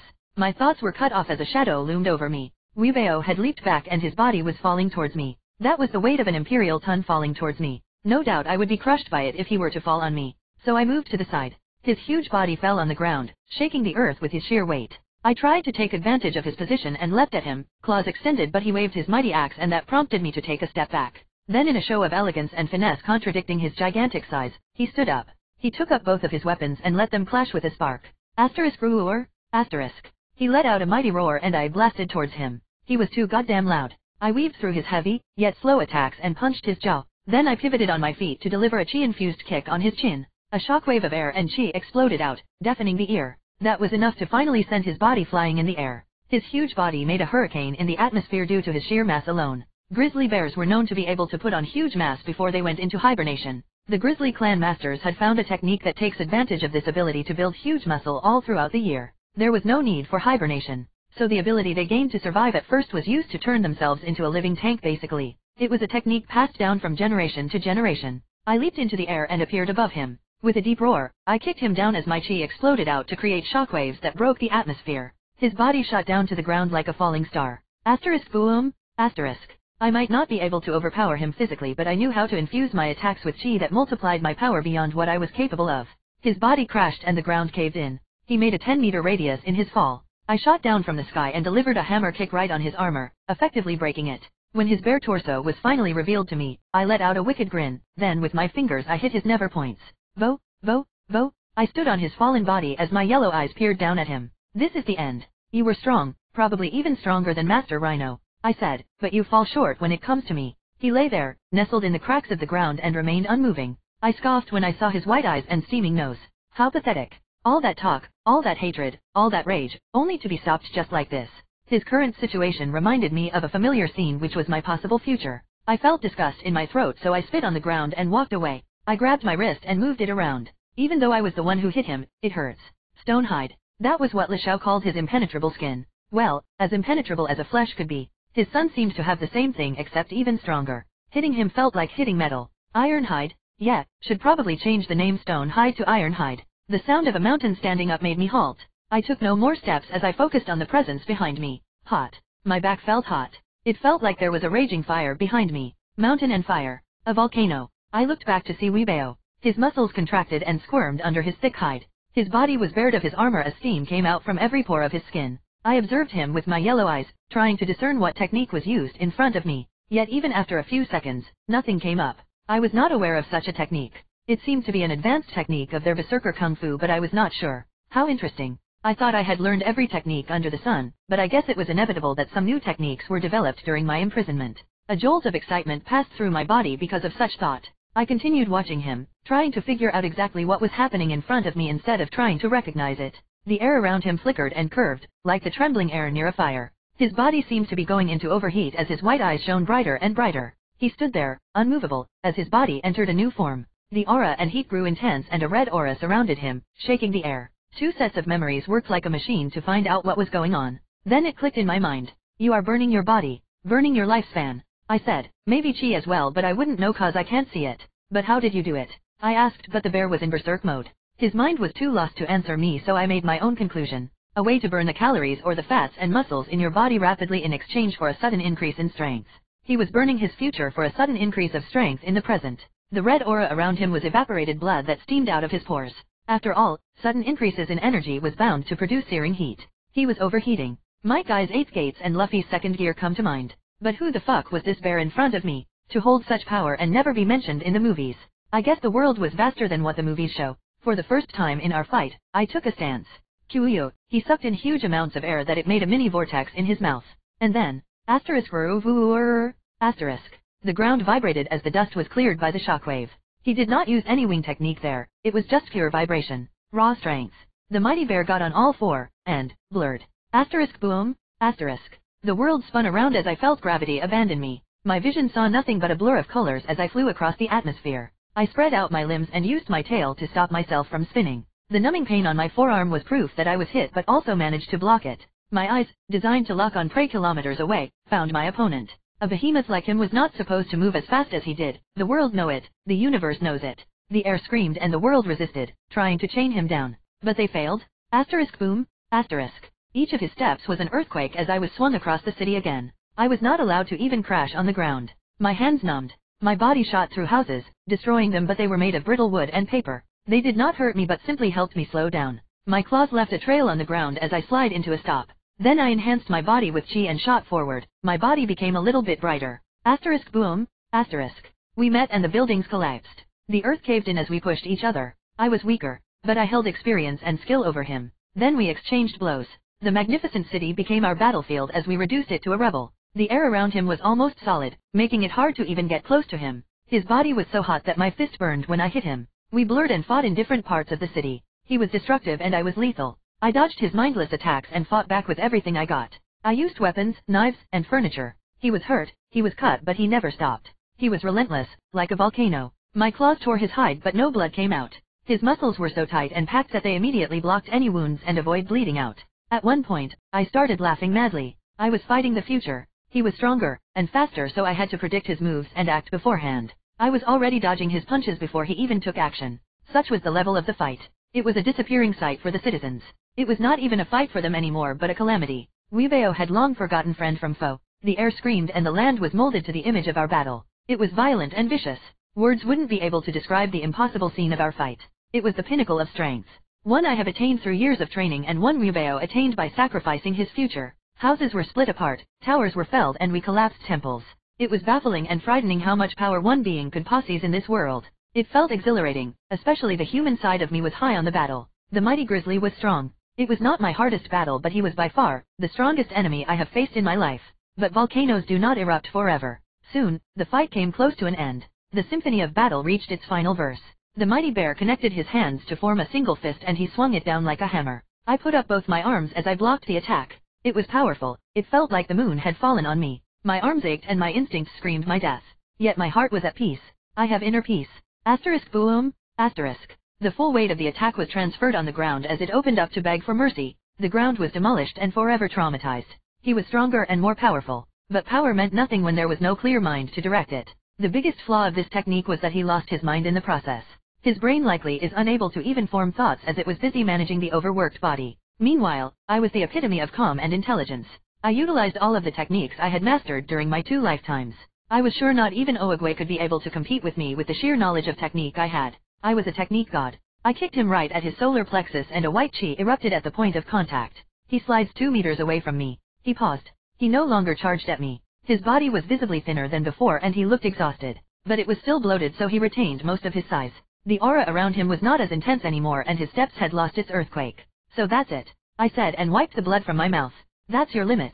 He breathed in and out heavily for a few seconds before he growled. Then the aura around him intensified. He exploded out as the air around him trembled. This seemed to be his final fight. His last struggle before death. Weebeo, I will remember your name, I said, but I am no longer interested in prolonging this fight. I have sustained quite an injury, mostly muscle tears and my chi was running out. I need to end this quickly. The bear seemed angry at my words. He stepped on the ground, causing a tremor. Then he sucked in a huge breath. Boom. The ground cracked as I shot forward and crashed right onto his chest. Then I pushed in the whole length of my arm inside his opening mouth. His roar got pushed down his throat and my claws grabbed the soft flesh of his throat. I grabbed it in such a way that he wouldn't be able to bite down on my arm. His hide was too thick and his muscles contracted so blood could not seep out of him. So I did the next best thing and attacked his soft part. His internals. The one unprotected by the iron hide. There was more than one way to slay a beast. The main difference between me and other masters was that while they trained in Kung Fu, I trained in the art of war. Battle tactics, war strategies, army sabotage, ways kill different beasts, ways to destroy cities, etc. I have learned them all. He hit me on my back and I felt some bones dislocate but I persisted. I tore the side of his throat with my claw and blood started spilling out. He slammed me on the ground and I let out a pained roar. But I never let go. He struggled fiercely like a dying animal and smashed the ground around him. But as the seconds ticked, his actions became weaker and weaker. His violent tantrum slowly turned into a weak protest. As I drowned him in his own blood. Goodbye, young warrior. You died at the hands of Tai Lung. You were honorable, I whispered in his ear. And he still. Chapter 13, Brave Master Weebeo. Tai Lung's POV. Shit. I cursed when I felt his body stills and I could literally feel life leave his body in the form of his chi dissipating. How wasteful. Such talent, such power, such a great living being. And now he was no more. I didn't feel good at all. It felt wrong to rob the world of such a soul. I said it before, I was not an evil villain, never was. I did not revel in taking the life of my opponents. But he left me no choice. Even if he were to survive this fight, his life force and body would be destroyed to the point that he would be lucky to live for another month. Yet I still felt like I did something wrong by killing him. Don't get me wrong, I wouldn't bat an eye or feel this much guilt if it was the death of a normal Kung Fu practitioner or those incompetent soldiers in the anvil of heaven. But this person under me was a Kung Fu master, wielding techniques that impressed even the likes of me. He was more valuable than them and his life was worth that of the whole city. And now he lay dead. For what? To reclaim his father's honor? Because of his traumatic hate for me which he cherished since childhood? How stupid. But then again, it was an honor he died at my hands. What better way to go than from fighting Tai Lung himself? I pulled out my bloody arm from his limp maw and his body fell on the ground with a thud. His corpse was constantly shrinking in size and smoke dissipated from his body. This went on until his body shriveled up into a small corpse. A hollow vessel that used to host a powerful soul. Again, how unfortunate. I moved my eyes from his body and scanned the surroundings. The broken buildings and the traumatized lands filled my view. The once glorious city was almost razed to the ground. The urban city was so tightly packed that one building caused the destruction of many others. The sun was still up in the sky but its bright light was slowly shadowed by the dark clouds. A storm was coming, and from the black clouds, it would be quite the storm. The chilly wind brushed against my fur and that forced my attention to my body. It hurts. I had no serious injuries but I did not come out of the battle unscathed. My forearms hurt from continuously blocking swings that could shatter mountains. My paws hurt due to the overexertion of my claws. My ribs and back were aching due to the constant ragdolling. Definitely gonna feel worse in the morning, I said with a sigh. Tomorrow, never come. I walked away from the corpse of my opponent and made my way to the gate of the city. The citizens of the city were too afraid to even show themselves in my line of sight as they all hid from me. I wondered if anyone died during our fight. The buildings in Milan City were made from wood and paper precisely because the grizzly were known for their berserk kung fu, which can cause lots of collateral damage. It is made of light materials to not hurt civilians even if they fell. And if Wubeo had come to me, knowing for sure we were going to fight and he might need to use such a dangerous technique, he should have the intelligence to tell people to evacuate first before coming to me. Nevertheless, it was not my responsibility. The responsibility falls on Wubeo as the sworn protector of the city. But instead of protecting them, he risked their lives for his revenge. Their deaths, if there are any, were entirely in his hands. It was his sin to bear. That's how it works here, in this world. So I pushed the bubbling guilt that came from my experience in another world. I looked at the citizens hiding between the rubbles and said, it was a duel. He asked for it. He threw the first attack. And he was the one who went on a mindless rampage. I tried to explain myself, and when I saw them cower even lower, I just sighed. Forget it. Let it be known that Tai Lung destroyed the city of Milan and killed the master in cold blood. Fucking fantastic. My reputation couldn't get lower anyways.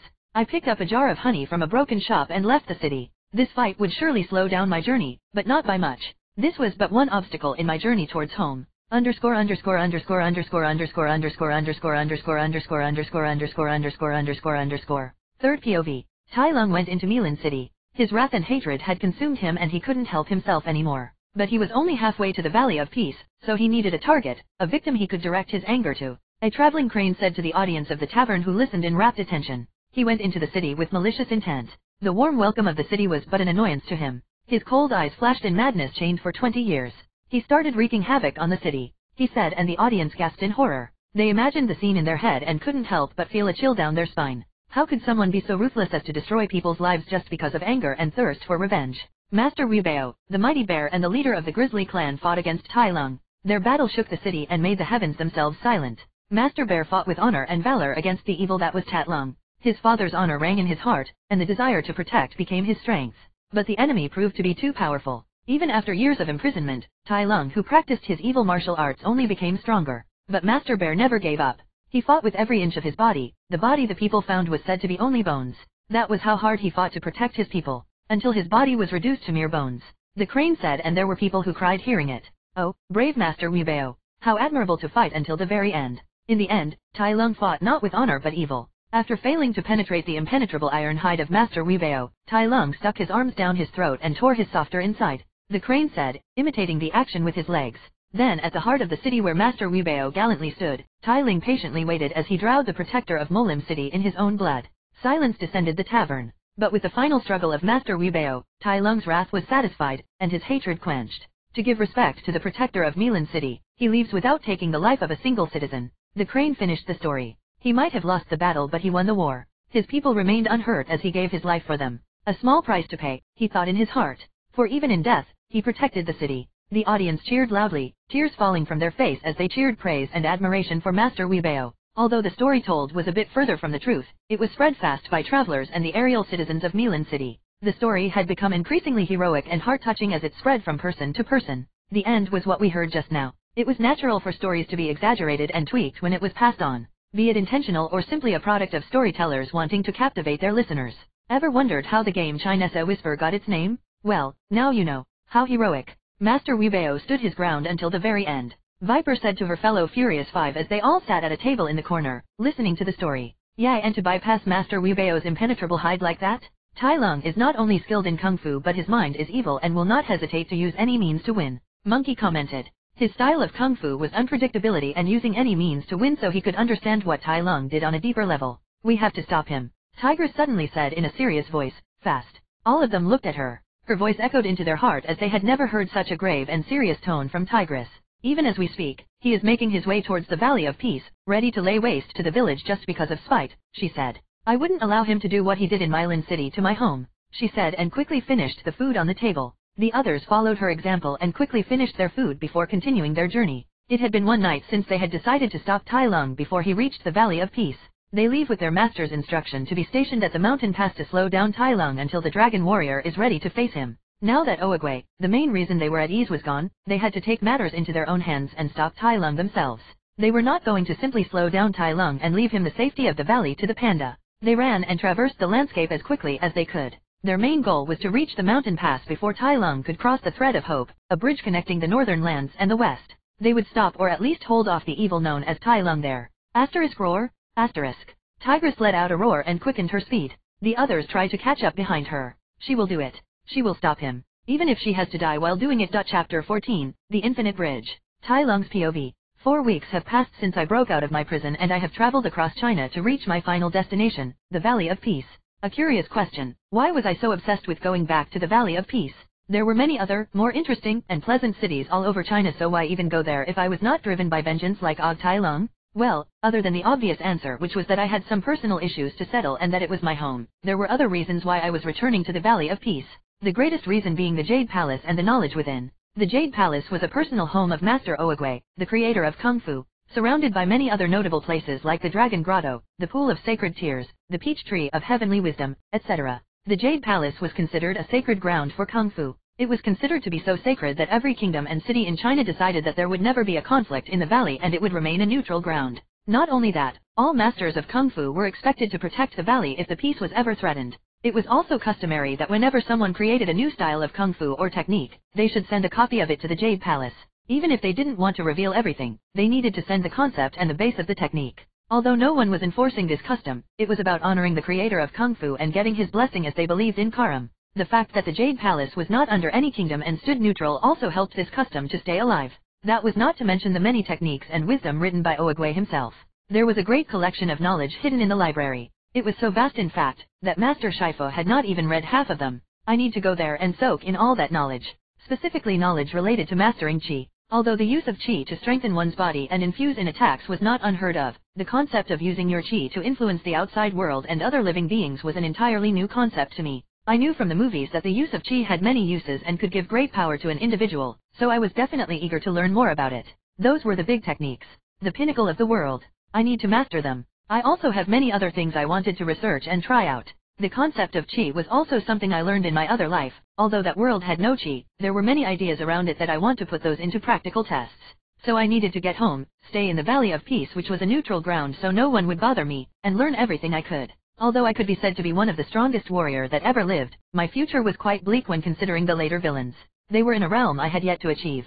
Another reason why I wanted to be there was that I wanted to be close to the Dragon Warrior. The Dragon Warrior was the protagonist of the world, and as a warrior of destiny, he was sure to attract every single problem and villain to himself. I would need to be present during these troubles, so that I could get stronger and also give a big fuck you to fate by saving the world and proving myself to be superior to the Dragon Warrior in every instance.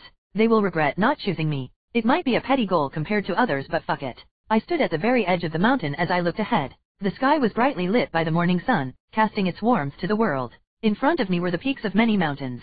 If you look down, you will only see a blanket of thick clouds. They were so thick that the sunlight couldn't penetrate them. The peaks of these rocky mountains were connected by long bridges made of rope and wood. It was the final obstacle. On the other side was the Valley of Peace.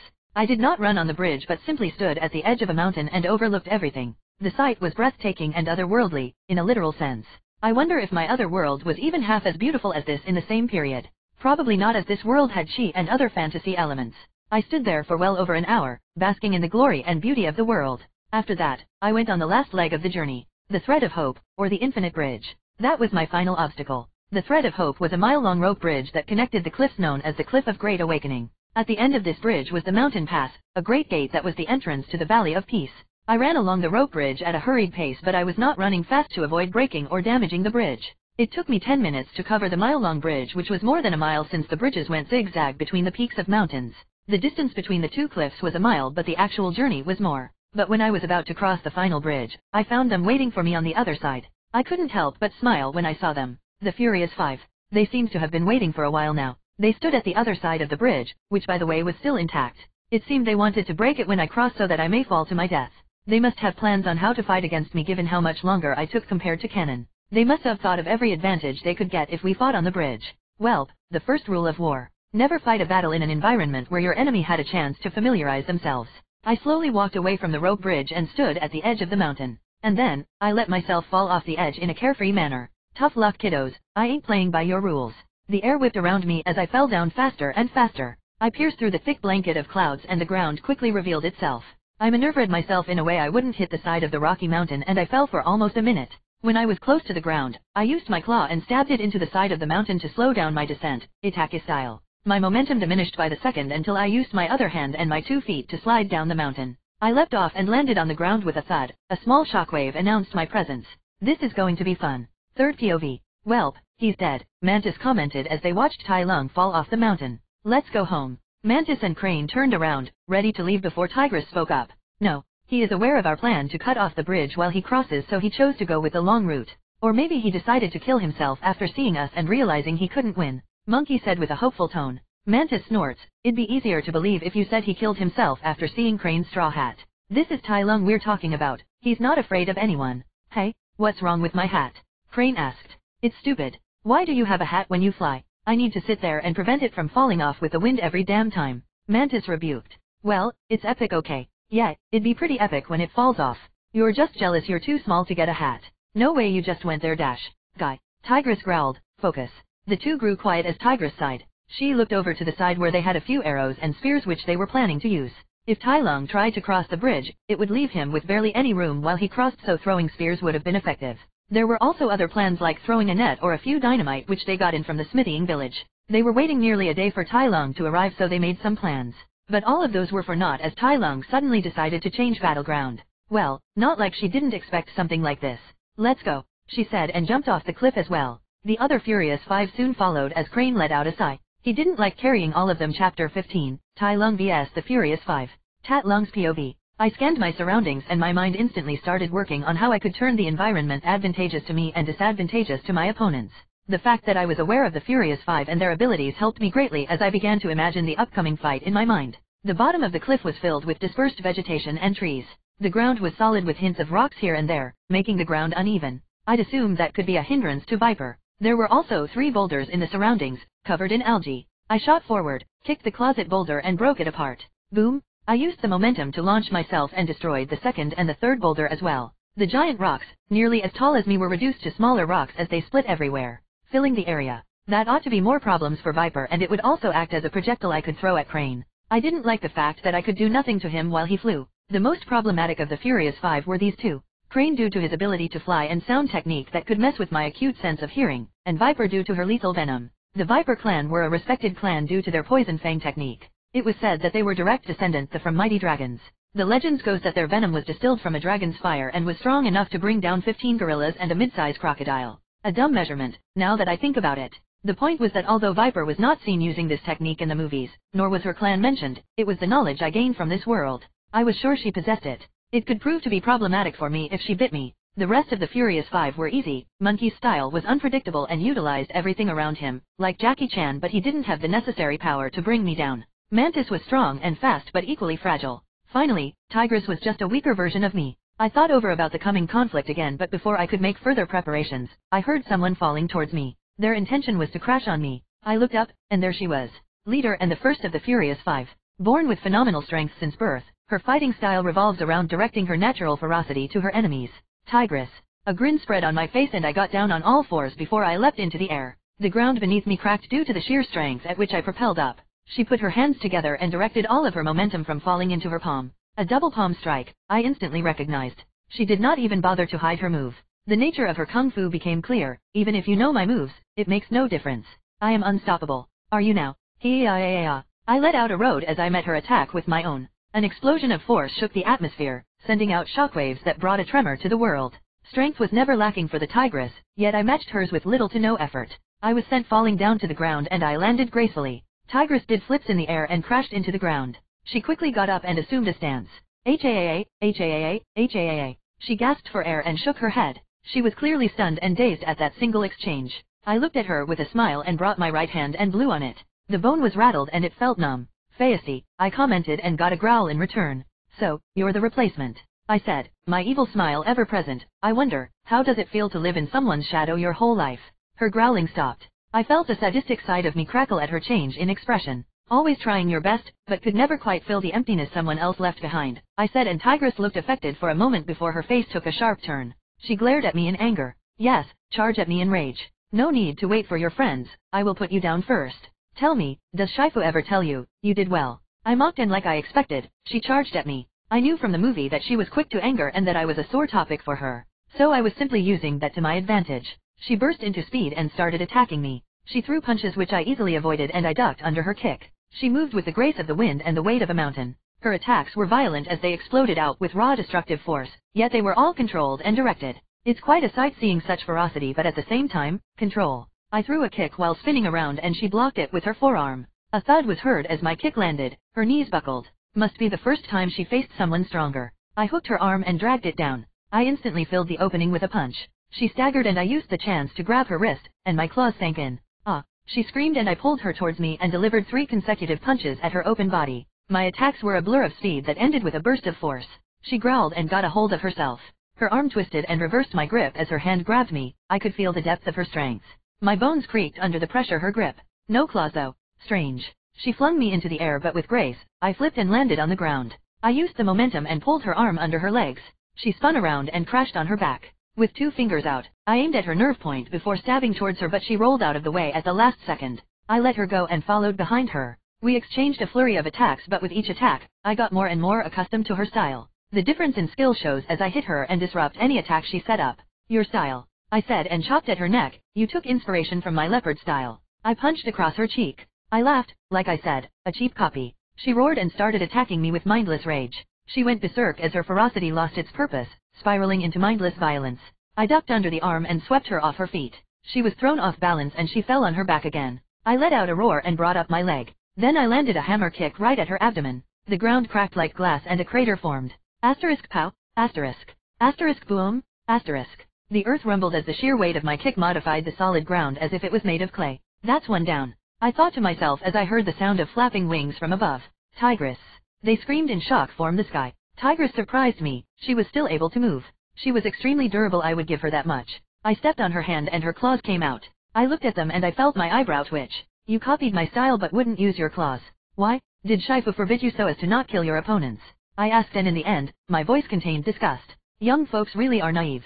Mercy is for the strong, I said, and with lightning reflex, I tilted my head as Mantis flew right past my head. Heh, I said and did a backflip as Monkey landed on my spot. I continued flipping until I was at a safe distance from them. Are you alright, Tigress? They said and swarmed around her. Fussing naive, like I said. Do they really believe their opponent would sit still as they all show concern for their friend? I mean, I will, since I found it amusing, but they shouldn't be doing that. I put my hands on my back and watched them as Monkey helped Tigress up on her feet. She was officially out of the fight even if she could stand. So, you are Shifu's new students, I said and touched my whiskers like a wise old man. Can't say I'm impressed, but you guys are decent.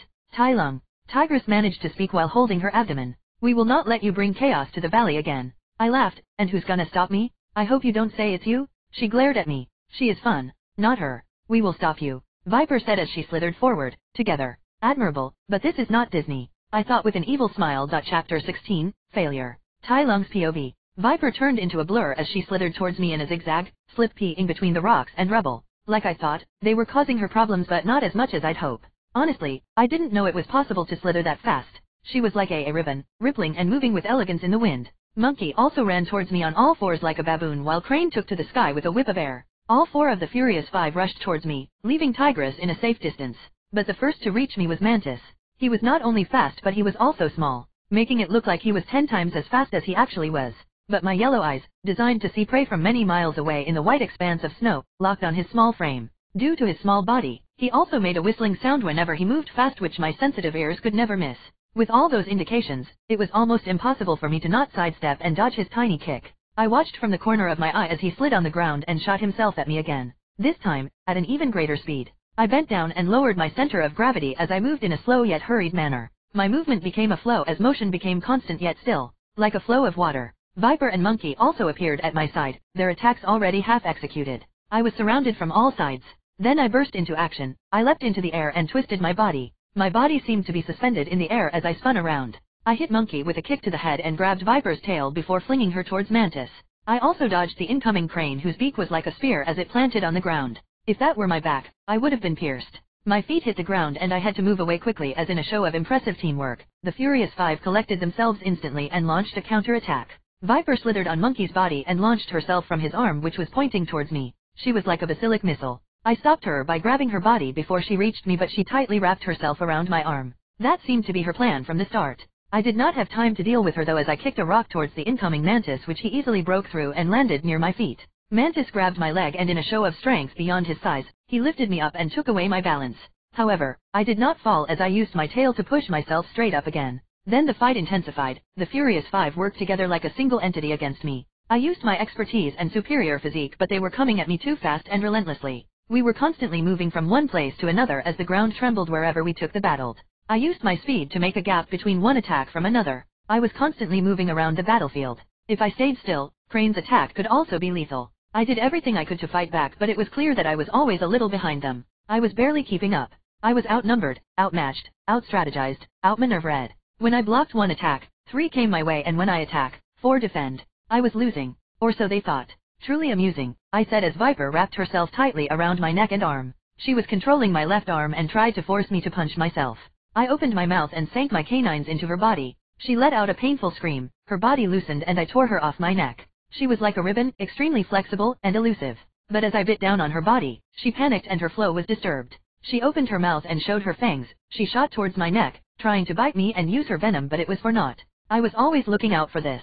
My hand formed a single finger and I attacked the nerve point under her jaw. The attack was lethal as her body froze and became rigid. She was so elusive and flexible that it was hard to accurately hit her nerve points before, but after she launched at me to bite, her instinct took over and she was rid of her kung fu. That was a chance for me to take her out. I did not end there as I hit 4 more nerve points on her body before she fell to the ground. I heard Monkey shout towards her, "Viper no, 2 down." Monkey became enraged as he ran at me. He used his long limbs to try and fight me but he was devastatingly outmatched. An uppercut to the chin lifted him off the ground as I spun and landed a back kick at his abdomen. A shockwave exploded as his body was sent flying away from the place. No more playing around. Mantis was a blur of speed, a living bullet as he came at me with relentless abandon. He was also the only one who knew about nerve attacks as he was a doctor and could do acupuncture. My eyes followed him closely as I flipped in the air and did acrobatics to dodge him. After a while, I landed on the ground and stood low, like what a leopard would do before he jumped at his prey. I calmed my beating heart and let out a breath. I closed my eyes and then I experienced something mystical. The swift sound of the wind came to a halt, replaced by the slow sound of moving air crashing against my body. It was like I entered a different dimension entirely as I felt the previous running time slow down to a crawl. I opened my eyes, deep yellow and with a light of something mystical. Inner peace. When one is at peace with himself and the universe, one would be able to perceive the world in a different way. My body stopped any unnecessary process as my brain worked solely towards one purpose, to locate and defeat Mantis. Anything else became irrelevant. My past, my thoughts, my dreams, and my ambition. The world waited for me to make a move as in that serene state of mind and spirit, I harnessed the flow of the universe. Mantis, who was nothing but a green blur of speed before revealed himself to me. He was slow, almost suspended in a moment. I could see every minute detail of him. I perceived the flow of the universe, the world bore its secret to me as I found patterns in everything. As I watched Matisse, I knew what his next actions would be. There was a pattern in his attack which I did not notice before. I moved.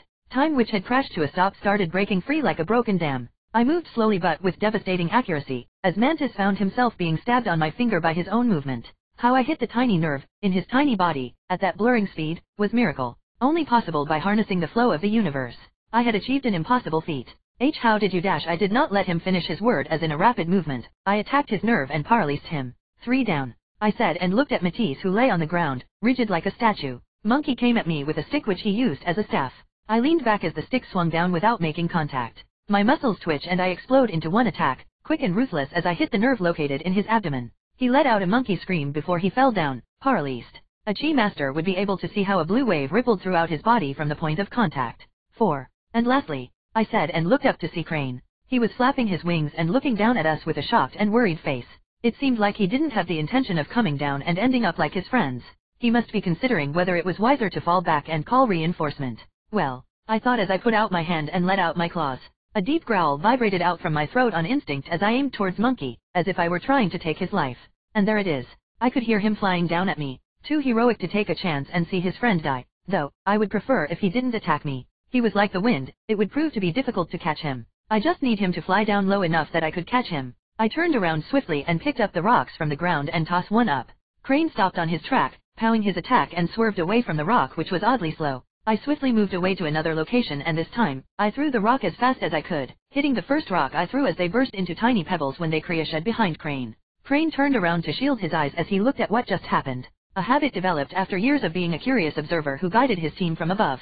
He simply couldn't stop himself from looking and finding out what and why I did that. Well, he will soon. I leapt in the air as the ground cracked and I shot up with a loud boom. Crane was around 30 feet in the air and I nearly reached him. But he turned back and had enough time to react as he instantly flew higher. But I was holding another rock so I threw it at him in close range. The rock smashed his face as he was knocked out and we both fell to the ground. I landed with the ease of a cat and immediately rushed at him. Asterisk boom. Asterisk. My hand pushed at his neck as he was trying to move.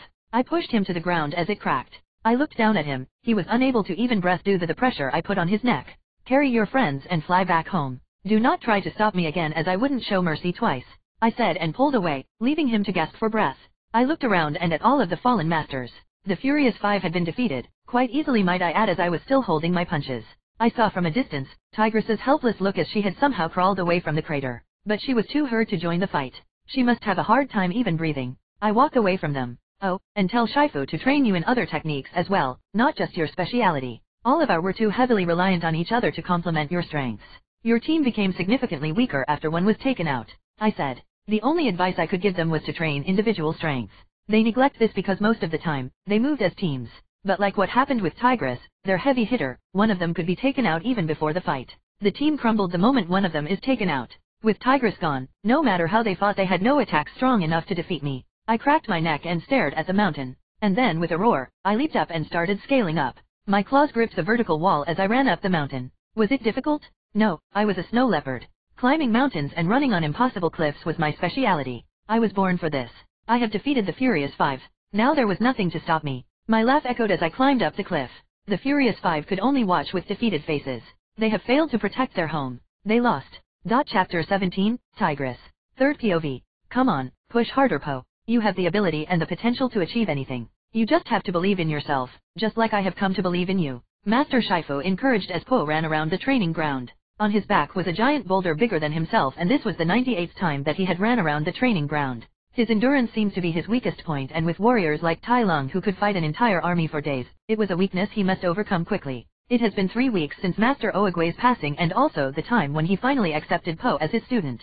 Shifu himself could not believe he was saying this but, Po was blessed. He was a genius in every sense of the word, quite like nothing he had ever seen before. Po was not like his other students, it almost seemed like Kung Fu was pre-downloaded in his very being. Although unorthodox, Shifu just had to find a way to bring that out of him. The prophecy was true, the Dragon Warrior was a warrior unlike anything the world had ever seen before. In only a few weeks, Po had become as strong as a member of the Furious Five. Although it was still not enough to beat Tai Lung, Shifu was hopeful for the future. Po was not like the other masters, he did not practice one Kung Fu style for years.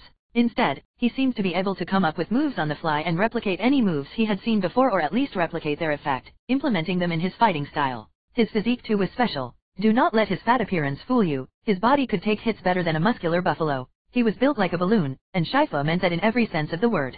Po's unique body was able to disperse kinetic energy upon contact, reducing the effect of punches and kicks to almost zero. Master Shifu had even tried to use nerve attacks on him in his preparation to fight Tai Lung, only to realize that it was not working on the panda. A nerve attack, which required one to hit a certain point in a body was meaningless to Po as his body disperses the energy and spread throughout his body, making him experience nothing but a tickle as Po said, when a nerve attack was used on him. Truly, the panda was the most unorthodox warrior he had ever seen. It was ridiculous. He was sure Tai Lung would have a field day when fighting him as he would try to understand how the panda works. Asterisk boom, asterisk. Boing. The panda collapsed on the ground with tongue rolling out of his mouth due to exhaustion. Shifu was brought out of his reverie as he gazed fondly at Po who was slowly becoming his favorite student. It was not only he who was learning but Shifu as well. He learned new things every time he taught Po. I'm done master. Po heaved up and down, now let me die in peace. Now, don't die on me just yet. You still have strength training to do. Shifu said much to Po's horror. But before that, a small reward, Shifu said and took out a bowl of dumplings from behind him. Po instantly forgot his exhaustion and put his face close to the bowl. No way. Po said and took a big sniff. It's Mr. Han's. Yes. Shifu said. Indeed he bought the dumplings from Mr. Han who was renowned as TH best dumpling maker in the valley. Can I really take it? You earned it. Enjoy. Shifu said as Po took the bowl from him. Po sat down on the ground and slowly ate the dumplings as if they were treasures. Usually, he could finish them all in an instant but he dared not do that to Mr. Han's dumplings. These gorgeous babies deserve to be tasted properly and to be cherished. Shifu shook his head and watched fondly as Po ate his food. On another topic, his thoughts went to his other students whom he had stationed at the mountain pass located in the Cliff of Great Awakening. Their job was to disrupt and slow down Tai Lung while he crossed the bridges of Threads of Hope. If they were successful, they should retreat as quick as possible and bring back the news. He also told them to not get into direct confrontation with Tai Lung as that would not end well for them. The events of Kung Fu Panda 1 have been greatly changed now since Tai Lung took 4 weeks instead of 2 to reach the Valley of Peace. This was one of the changes. The Furious 5 left with their master's permission. Shifu looked to the sky and wondered how they were doing. Have they confronted Tai Lung? What if they got into a fight and Tai Lung had already killed them all? Just when he was worrying and deep in thought, a shadow obstructed his view. He focused his eyes and he finally saw Crane carrying his friends through the opposing sun rays. No, he said and quickly climbed down the steps and ran to the middle of the training ground where Crane, carrying his friends, crashed. Shifu immediately ran up to Crane and he checked him and everyone else of their injuries. Luckily, no one was gravely injured and were still breathing. But there was also something else. These, nerve attacks. Shifu said and he immediately got to work. He reversed the nerve attacks done by Tai Lung as the Furious 5 slowly regained their mobility. No longer being paralyzed like a statue. He's too strong, Monkey said as he lay tiredly on the ground. And fast, Matisse commented. His techniques were also lethal and ruthless. Viper said as she soothed her injured body which had a clear bite mark on it. Sorry, we lost Master. Crane said sadly, lowering his head. No need to be sorry. It was to be expected. It is already a miracle that he didn't kill you. Shifu said. Now that begs the question, why did he not kill them and instead let them come back? His first thought was to scare them but he already did that by destroying Milan City and killing Master Bear. Did he look down on them that much? To the point that he thinks it makes no difference if he spared them. That he believed a future conflict with them wouldn't even prove to be an annoyance. Shifu shook his head. Now is not the time to get lost in thought. Po, bring water for them, Shifu said as Po, who had been standing behind him, ran inside the Jade Palace to fetch water for the Furious 5. Crane, tell me exactly what happened. He said seriously, starting with, where the hell is Tigress? Tai Lung's POV. How long are you going to follow me? I asked Tigress who was dragging her body behind me as I walked along the roads of the Valley of Peace. I was already in the valley, there were few villages to cross and I would reach my destination in a day or so. I won't let you destroy my home, she said stubbornly while clutching her abdomen as she followed me. Each step she took seemed to hurt her greatly but she persisted. Admirable. But utterly foolish. You have been repeating that for a long time now. Don't you have any other dialogue in you or does your character end there? I asked and turned back to look at her. Broken hand, ribs, a bruise on her abdomen, blood near her lips and she was also limping. Overall, she looks like she just fought the most dangerous warrior in China. I don't care what becomes of me. I won't let you destroy your home blah blah blah. I know. You only said that around 1,000 times. I said and stopped walking and fully turned towards her. I could just sprint away and leave her alone here but she would inevitably try to catch up even if she had to crawl all the way and there was a big chance that she could die in the process or run into bandits. Although called the Valley of Peace, it was only peaceful in terms of wars. The valley was a neutral ground so there were no armies of any empires who are stationed here to patrol the place. Therefore, bandits and other crooks made this place their home. It was the duty of the Jade Palace to protect the valley and one of the main jobs of being the Dragon Warrior. Chances are, if she didn't succumb to her wounds, she would pass out and a bandit would come and kill her off. Not only do they bore hatred toward the Furious 5 but there was fame and bounty in killing Tigress of the Furious 5. You should have left with the bird kitty. I said, think about how your lack of better judgment led to your defeat. Although you'd still lose even if you didn't attack me by yourself, you wouldn't lose as hard. Try to learn from it. Tigress growled at my comment but her eyes told me that she felt guilt and shame. But she was just too stubborn to admit it, especially to her enemy. She is annoying. Should I just leave her to die? Who am I kidding? I wouldn't be able to bring myself to kill 2 Kung Fu masters in the span of 1 week. I was already feeling guilty for having to kill Weiveo but to also kill Tigress, who was an important character in the movies and a powerful master. I couldn't bring myself to do it. It was not exactly that I value her life but I value her Kung Fu and skills. As a Kung Fu and martial arts enthusiast, it would be wrong of me to cut down on the future and knowledge of Kung Fu. I wouldn't bat an eye if it was a normal soldier who attacked me and left them to rot on the side of the road, but Tigress had the knowledge and potential to become someone great. She had the seed of Kung Fu inside of her. And I value that. I shot towards her and pushed her to the ground. Her eyes widened in shock as her back hit the ground. She roared and tried to bite me but I pushed her head on the ground. Don't move, I said but she didn't listen and struggled with all her might. I gave her a strong bonk on her head and after a pained scream, she put her hand on her head. I used the chance to grab both of her arms and push them on top of her head. I also pinned her legs with my leg and ripped her clothes.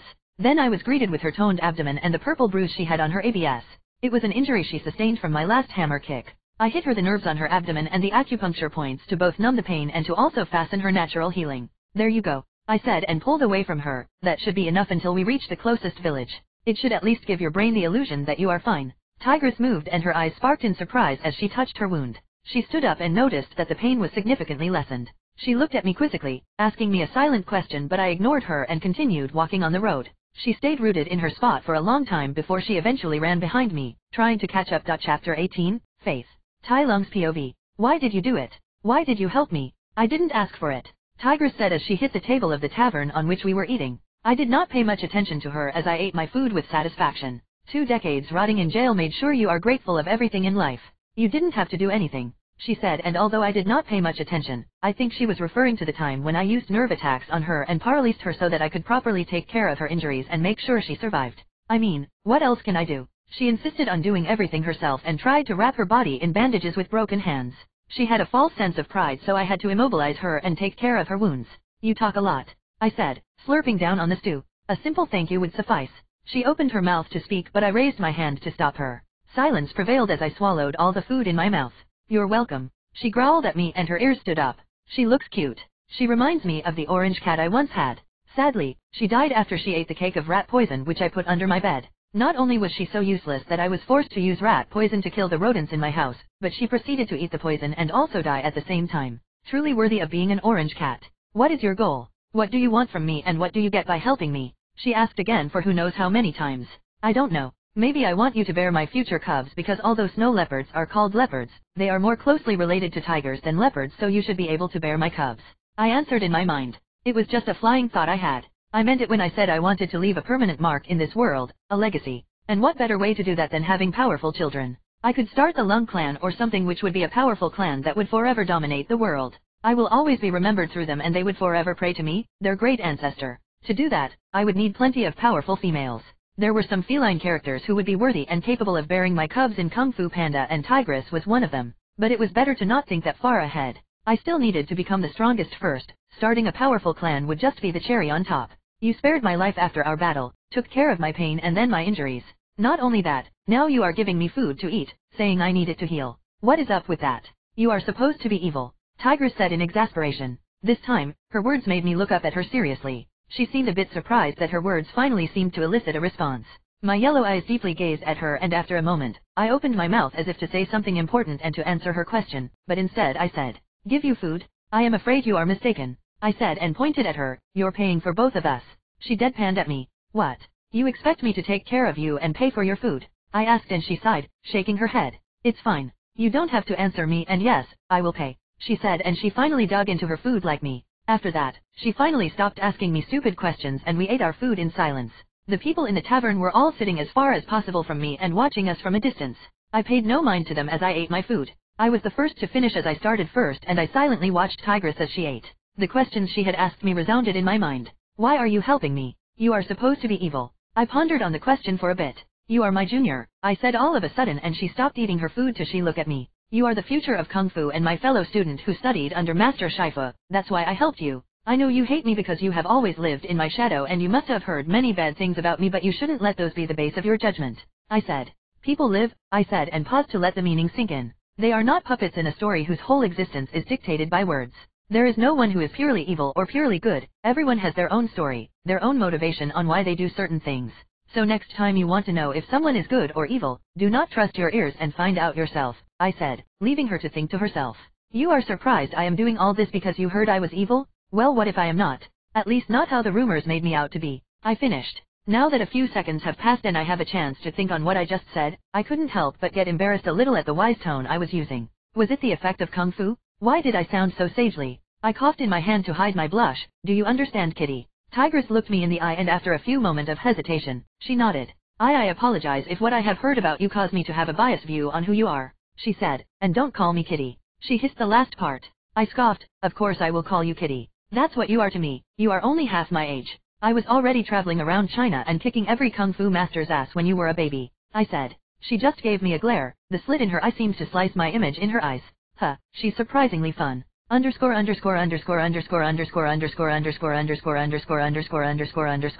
Third POV. The Dragon Warrior, Master Shifu, and 4 of the Furious 5 were in the pond of the Jade Palace.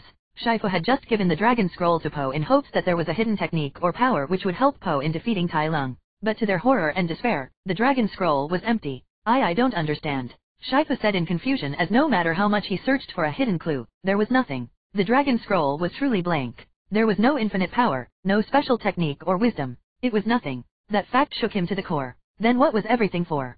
Selecting the Dragon Warrior, the prophecies, his dream of training the Dragon Warrior and his betrayal and banishment of his own son. All for what?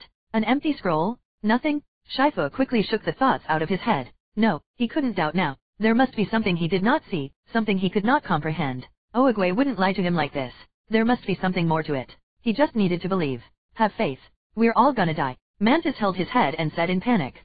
Shifu turned towards his panicked students who were still traumatized after their fight with Tai Lung. His eyes shifted and landed on Po, who was standing there with a complicated look. It was something which he had once seen on Tai Lung's face.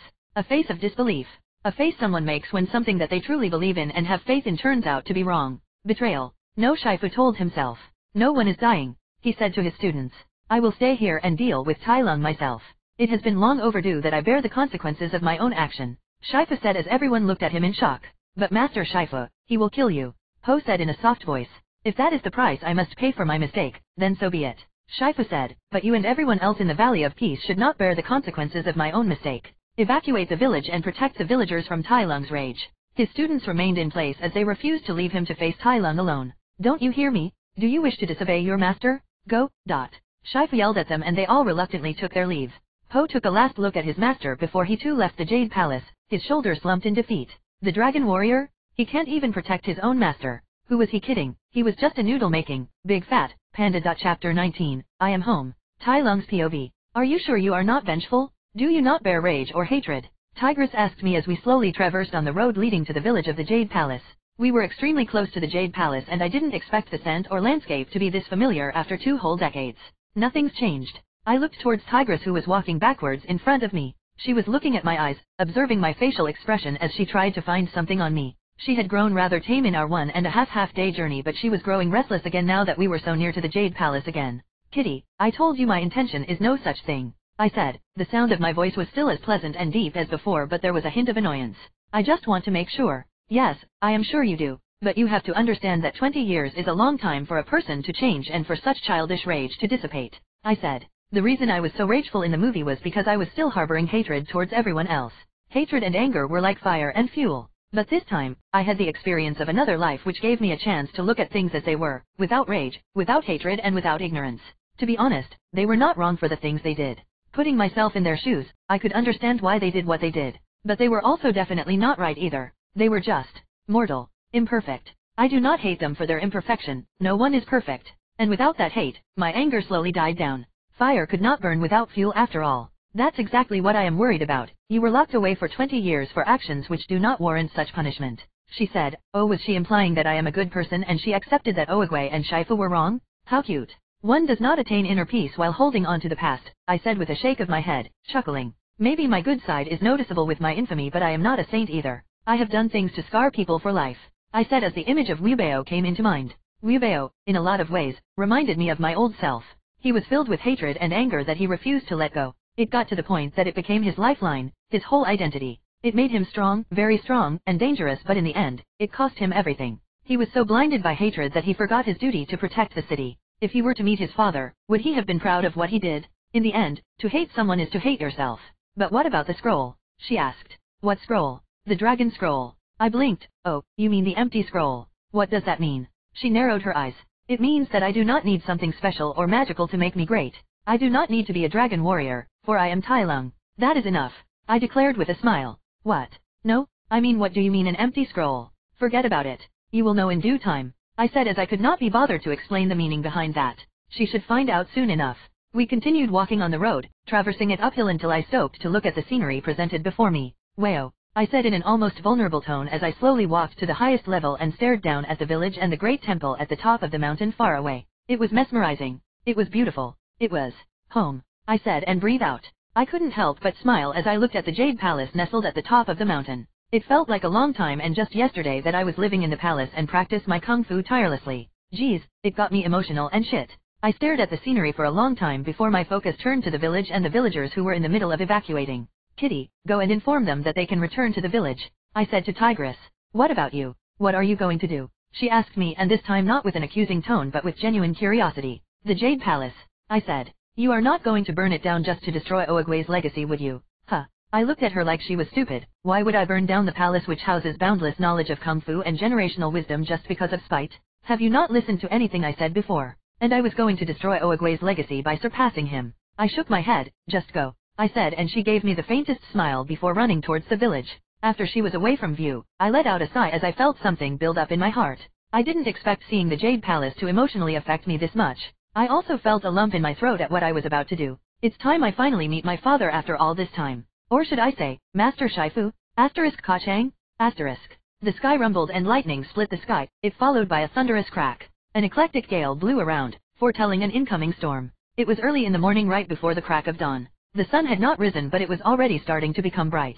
Yet the dark clouds have snuffed out that small light and turned the infant day into night. Lighting continued flashing amongst the dark clouds as I sprinted towards the Jade Palace, my home. I climbed up the stairs and went through the training grounds, the houses, the markets before I reached the very top of the mountain. In no time, I was standing in front of the entrance gate to the Jade Palace. I took a deep breath and pushed open those giant decorated gates. I looked up and was greeted by another flight of stairs, but this one directly led to the Jade Palace. That was not all, as I saw Shifu himself standing at the last flight of stairs. He was standing there with arms on his back like a dignified elder. I gazed up at him with an absolute stoic face. My eyes could capture his figure clearly even from afar. When he closed his eyes and when the sky flashed bright, I made my move and with the silence of a feline, I reached him. I stood in front of him, as the thunderous rumble shook the sky. Shifu opened his eyes. And I closed my heart. Chapter 20, Father and Son. Tai Lung's POV. His face scrunched up to display a stern and serious expression as he opened his eyes. His eyes shook and I could see his emotions bubbling up in their depths, yet his expression remained hard and stoic. You've aged, Shifu, I said as I carefully observed his white hair and the wrinkles on his face. It has been 20 years but his face seems to age twice that. I can't say the same. You look exactly as you did that day, Shifu said. His voice was laced with too many emotions and a poorly disguised aloofness. I couldn't figure out what he was feeling. Indeed, whatever Oogway did to keep me at bay had stopped my body from moving and even aging, I said with a chuckle. Speaking of which, I heard Oogway had passed. Did you cry for him? Or did you remain stoic like when they took me away? What do you want, Tai Lung? What do you mean, master? I asked and spread my hand. I am home. This is not your home and I am not your master, he said in a stern voice, seemingly void of emotion, but that was because he was feeling too much that he didn't know which emotion to respond to. Why would you say that? I know you don't mean it. Really? Is that how it's going to be? I asked. That is how it must be, he said and got into a stance. Responsibility and duty. They were chains that held him back from showing his true self. Oogway gave him a huge responsibility on his shoulders and he had a duty as the master of the Jade Palace. He couldn't even show his true feelings and was wearing a mask. That's how it must be, huh? Don't worry, I will break those chains of yours, Shifu. I will force your real feelings out. After all, it is the real Shifu that I wanted to talk to. Not this old red panda bound by duty. Not the master of the Jade Palace. I want to see my father. So be it, I said and took to the sky. A modern snow leopard can jump as high as 20 feet in the air. Now imagine how high I could jump. I spun in the sky and quickly descended like a meteorite with a hammer kick. Shifu was nimble and had seen my attack coming from miles away. Boom. The steps cracked and were completely demolished under my kick. I stumped on the ground as a huge boulder was forced off the ground. I gave a side kick and sent the boulder flying towards Shifu. HAA. Shifu yelled and with a chi-infused attack, he broke the boulder 10 times his size with a green flash. I knew he was going to do that because behind him was the Jade Palace. Shifu would rather die than see the Jade Palace destroyed. Therefore, instead of easily dodging with his speed, he decided to break the boulder. I used the rubble as a cover and I suddenly appeared in front of him. I held back most of my strength and launched a kick at him. He managed to block my kick but the force behind my attack sent him flying inside the Jade Palace. His small body broke the closed door in the process. Boom. Everything I did was to make you proud, I screamed while running on all fours toward him. I punched at him but he was so fast that he literally disappeared from my eyes and hit me on my abdomen. I took a step back but no damage. My hide was thick enough to ignore every attack his small body could throw at me. He specializes in speed and knowledge. After all, he was not suited to fight someone like me. Shifu utilized his insane speed to get behind me and aimed for the back of my neck, but I already anticipated his move. I quickly turned around and grabbed his leg before slamming him on the floor. A web-like crack formed as he gritted his teeth in pain. He was weaker than me and was way out of his prime. Fighting me was suicide. I knew that and he knew even better. Yet you betrayed me. I screamed as I felt real anger briefly bubble up inside me. I let my claws free and swiped at him but he moved away. My claws leave a slashing wound on the marble floor. Shifu collected his breath and took out a dagger from one of the collection in the Jade Palace. Then we blurred from our position, and we met in a clash of claws and blade. A spark of friction dictated a draw so we moved again only to meet at a different place. I tried my best to keep up with Shifu's speed as he used the pillars of the palace as a foothold to shoot from one place to another. We continued our clash as we ended in a draw each time. Not because we were equal in strength but because both of us were holding back. We did not even aim at each other but at our weapons. Actions speak louder than words, especially for people like us who dedicate ourselves to Kung Fu. His eyes shook when he realized that I was not aggressive. My attacks held no real anger, much less the dark hatred that he was hoping for. He looked at me, his eyes round and pitiful. He showed an opening in his realization and my trained body took that opening by instinct as I kicked him in his stomach like a football. His small body was sent crashing through the roof as he flew into the dark, thundering sky. I landed on the ground and with a leap that destroyed the marble floor like glass I shot up like a missile. When I reached Shifu, I slammed him with a powerful punch that synced with the thunder. A huge shockwave silences the sky as Shifu's small body flew higher. I kicked the air as hard as I could and the shockwave propelled me upwards again. We were both shooing up the sky and when we finally ran out of momentum, I positioned myself above Shifu and kicked him down from the sky. His body quickly fell from the sky and he crashed through the roof of the Jade Palace and hit the marble floor. I propelled myself and fell down twice as fast to the Jade Palace. The air whipped around me as I let out a roar and pulled back my arm to deliver the finishing blow. Hi-ar! I yelled as Shifu lay on the marble floor, closing his eyes and a smile on his face. He accepted his death. Boom! A shockwave shook the entire foundation of the Jade Palace and the shockwave tore the outer part of the pillars. A huge crater of 5 feet was carved out of the marble floor as my fist was plated firmly right beside Shifu's head. HAA. I caught my breath as he looked up at me. His eyes were that of confusion and they were shaking. You leave me to rot in jail for 20 years. I accused him as his jaw trembled, too stunned to speak. He had lost. His duty as the master of the Jade Palace was fulfilled, so now he allowed his real feelings to show on his face. The once stoic mask made way for raw emotions as his face morphed into that of sadness and regret. I saw my father, and he was heartbroken. I have always been proud of you, Shifu said in a heartbreaking voice of whisper. I loved you too much to see what you were becoming. Truly, I am sorry, he said, and as his heavy voice filled the empty space of the Jade Palace, I felt my heart break. No, I don't want your apology. Not for that reason, I said as I looked into his eyes. I allowed my vulnerability to surface but only briefly. You gave up on me, I declared as his eyes went wide. I let the silence help him process my words. After a while, his eyes went wide and his pupils dilated as they gazed upon me. Giant droplets of tears started pouring out of his eyes. He realized. I pulled my hand out of the crater and stood up, tall and powerful as I took a step back. I allowed him to finally look at me after all these years. It was his first time seeing me again. People see what they want to see instead of the real thing sometimes.